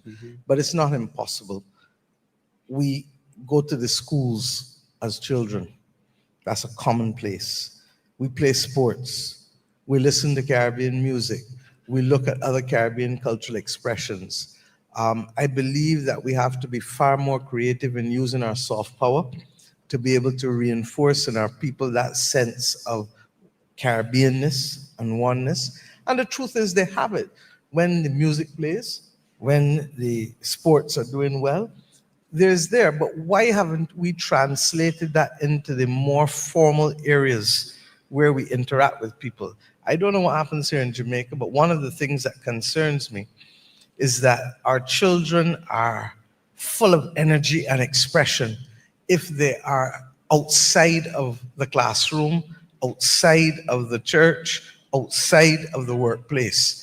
So what is it that those locations are doing to creativity and to expression that we need to take a look ourselves again to ensure that we're not dulling or suppressing things that we ought to be nurturing and placing guardrails to encourage? And this is not the effort of a government alone. This is the effort of a people.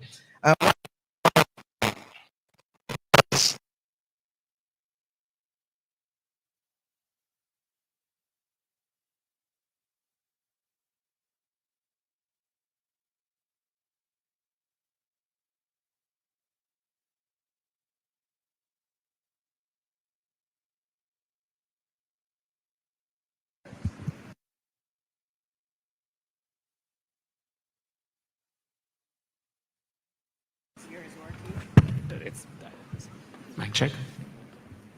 Last point. He talks about having a major national project, and in his case, it was fighting illiteracy. I say in Barbados that we are small enough to be able to fight poverty. The poverty indices show that 1 in every 5 Bajan families, last time there was a formal report and we're waiting for a new one now, had gone from 13% to 20% just before we came into government. But what does that mean? If 1 in every 5 are below the poverty line, what is it really telling us? That 4 out of every 5 are above it. And that if we were to come together to help each other, you talk about the share pot here in the tenement yard, we talk about it in the context of our villages in terms of what lifted us up. If we were to come together and recognize that removing people from poverty is, yes, first an economic activity, but it is also about the social ills. It is also about other things that contribute to people remaining in poverty. And a government, while it plays a critical role in nurturing the policies and facilitating the opportunities that are necessary for people, it cannot do it alone without the other institutions in civil society, from the family to the church, to the mosque, to Rastafari, to whoever, to sports, to cultural activity.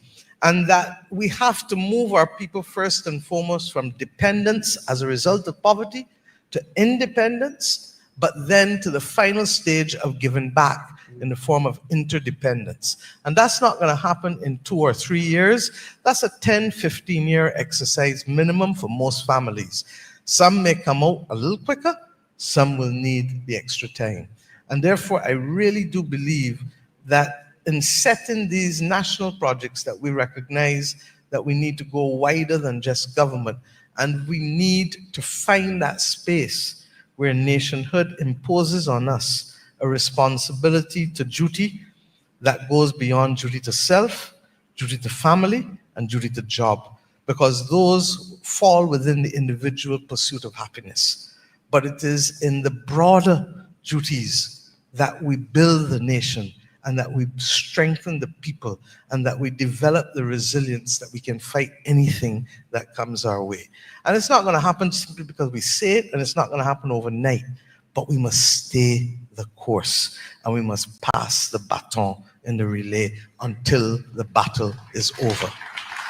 Ladies and gentlemen, Prime Minister Mia Mottley, our lecturer today at the Michael Manley Centenary.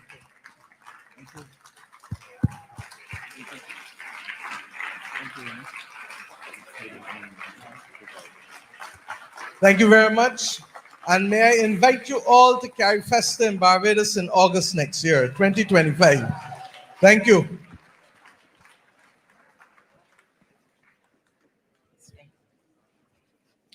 Ladies and gentlemen, we are not yet done. Just a few minutes more. We have a presentation by the Honorable Glenn Manley to Honorable Mia Mottley.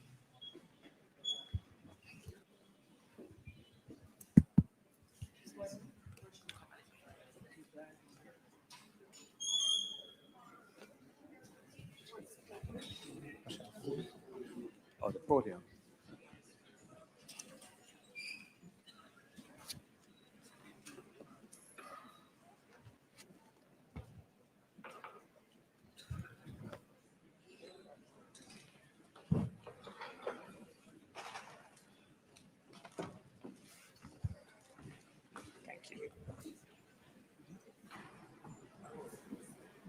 This, not this.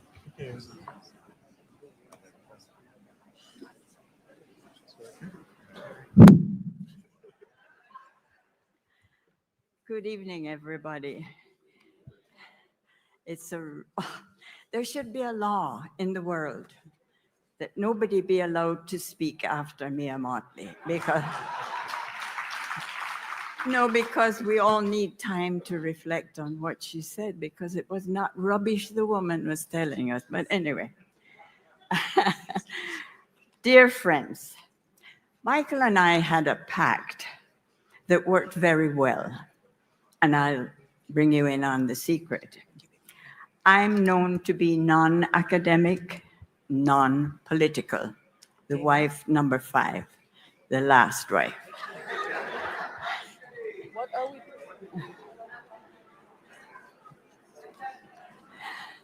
But at this particular point in time, I'd like to tell you that although I'm known as not being political, in fact, I'm a lifelong card-carrying member of the People's National Party since 1962. Okay, and I used to rush home from work to listen to N.W. Manley speak on the radio. We didn't have TV in those days, but he was so brilliant, and it was the start of my love of politics in Jamaica from afar, from afar. So Michael and I had this pact that he would do all the talking outside of the house. He was very good at that. And I would do all the talking inside the house. Sometimes Michael referred that to as nagging, but don't believe them, don't believe him. But when I was asked by Donna to say a few words about and to Mia Mottley, I said, I'm a great speaker, I want to do it. I jumped at the opportunity to express my deep and sincere admiration and respect and love for this brilliant woman.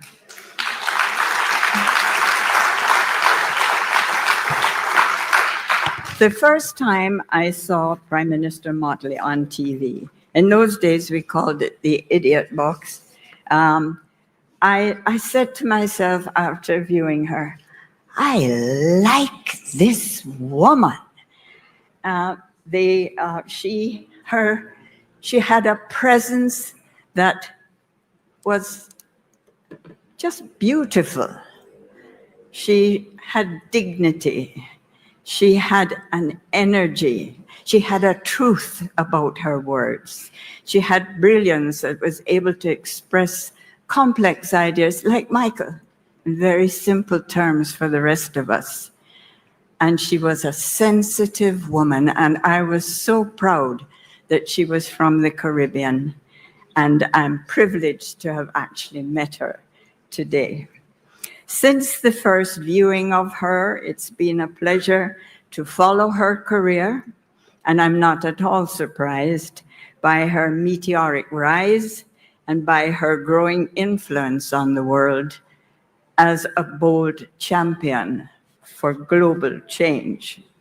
Now, Mia stole the best part of my speech, and that was the story of her being caught in school reading the book by Michael. But this is what I've been told, but I'm going to tell it because mine is more interesting, okay? Her teacher caught her reading and said, "This is highly inappropriate." I understand she was sent to detention and recommended, listen to this, that she read Nancy Drew, and that this was more girl appropriate. We've come far. I'll bet you dollars to donuts that young Mia finished reading Michael's book. And she did not convert to reading bland, girly novels, but continued to learn from other progressive authors of the day. And she dedicated her work towards a search for solutions. That's it, another book of Michael's, Search for Solutions. Oh, okay. And that is because she is not an average woman. She's not an average human being. You don't realize how special it is for her to know her. And I got my picture taken with her today. And I'm just bursting with, I think it's love. And she explained Michael's words to me away today and saying that it is a hearing, it is a knowing, and it is a feeling. Though it's not just the word is love, it's all of those things that Michael taught us. And it's always been one of my favorites of the slogans that were around in the 70s. Anyway, Now listen to me, I'm going to take you on a dream that I have, and that suppose it were possible to be a fly on the wall when Mia and Michael meet. Yes, and you could listen to them share ideas. You could watch them stimulate and excite each other with possibilities and share their separate but in many ways similar goals for the world. I mean, what could be better than that? And you would be so energized from the energy that these two fantastic people would share and with each other, and they've given so much. So, Prime Minister Mottley, it has been an honor, and I'm not just saying the right thing. It's a real honor to be here with you, and I thank you for coming. You have made this occasion very, very special, not just to me, but the room is filled with love. Wherever Michael is, I feel his happiness tonight. I feel it, honestly. And he's smiling. No, he's not smiling. He's beaming with love and admiration for this wonderful woman, Prime Minister Mia Mottley.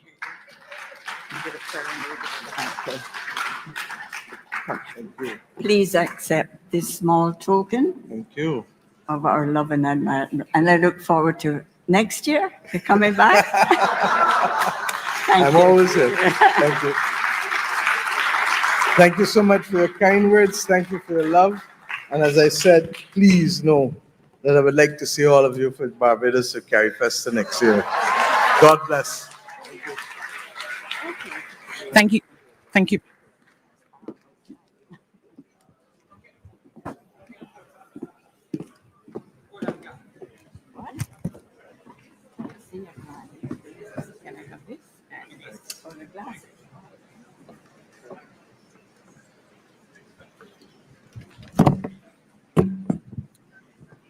Thank you so much.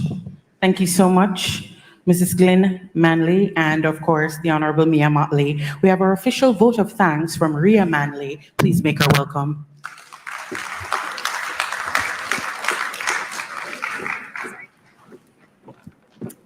Good evening to all who remain. All protocols observed, so I won't, I can't see whether everybody is still in, but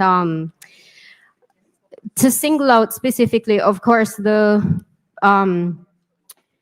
Honorable P.J. Patterson, Mr. Mark Golding MP, and Dr. Peter Phillips. These are all longtime friends of mine and my family, so we're very pleased that you are here this evening, and also for remarks that you shared ahead of Mia's address. And honestly, in considering what to say today, I have shared reflections recently at the opening of the Michael Manley Conference about a week ago, and closed with the thought that the Caribbean will do well with more leaders of conscience who understand that decolonization is not a historical flashpoint, but rather a deeper process of emancipation that each generation must respond to in the context of their time. Putting a call to the audience to consider ways to move beyond their physical and intellectual comfort to get close enough to injustice that you indict as an individual, not just to condemn what you don't like to see into abstraction, but to understand the conditions of inequality, step outside of safety and thought, and to find what love means for you. I think tonight it's very clear that Honorable Prime Minister Mia Mottley has done that throughout her life, starting from her teenage bullying, which I can relate to. I'm glad that she was able to come around to the book again, and again to a memory that I have that is very distinct of this room. My earliest memories of it are when the Michael Manley Award for Self-Reliance, sorry for not thanking you earlier, Michael Manley Foundation, but that event in this room is one of the seminal memories that I have of the significance of my grandfather throughout my childhood. And I really appreciated the way that she brought the significance of self-reliance into the context of regional connectivity. On behalf of my entire family, we thank you for organizing all of these events and for the brilliant keynote. Blessings and good evening. The word is always, always love.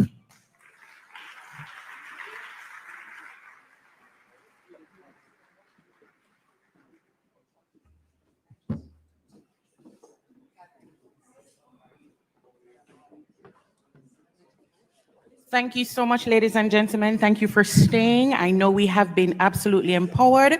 Just to give a special thanks to our sponsors, Jack Den, Covenant Insurance Brokers, Senator Peter Buntin, Lisa Hanna, Bilton Graham, Peter Reed, Dr. Peter Phillips, Diane and Gordon Tawani. Also to the committee members, Senator Donna Scott Motley, Senator Sophia Fraser-Binns, Sandra Faulkner, Claire Miller, and Dallas Campbell. Please be safe. I have been your host, Dania Beckford. The word is love.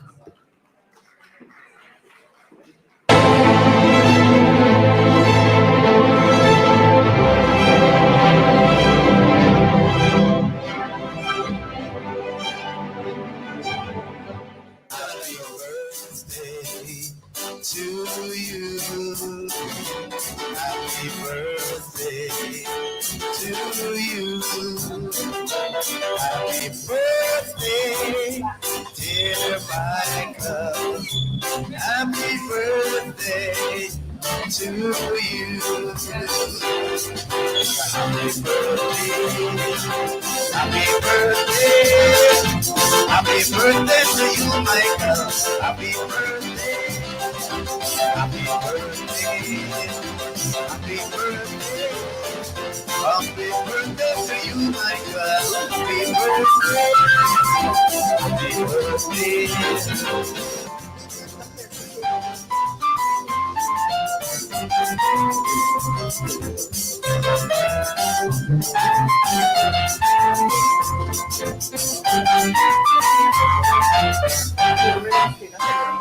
Former Prime Minister Michael Manley will always be remembered as Jamaica's most passionate and unrelenting campaigner for social justice. He championed several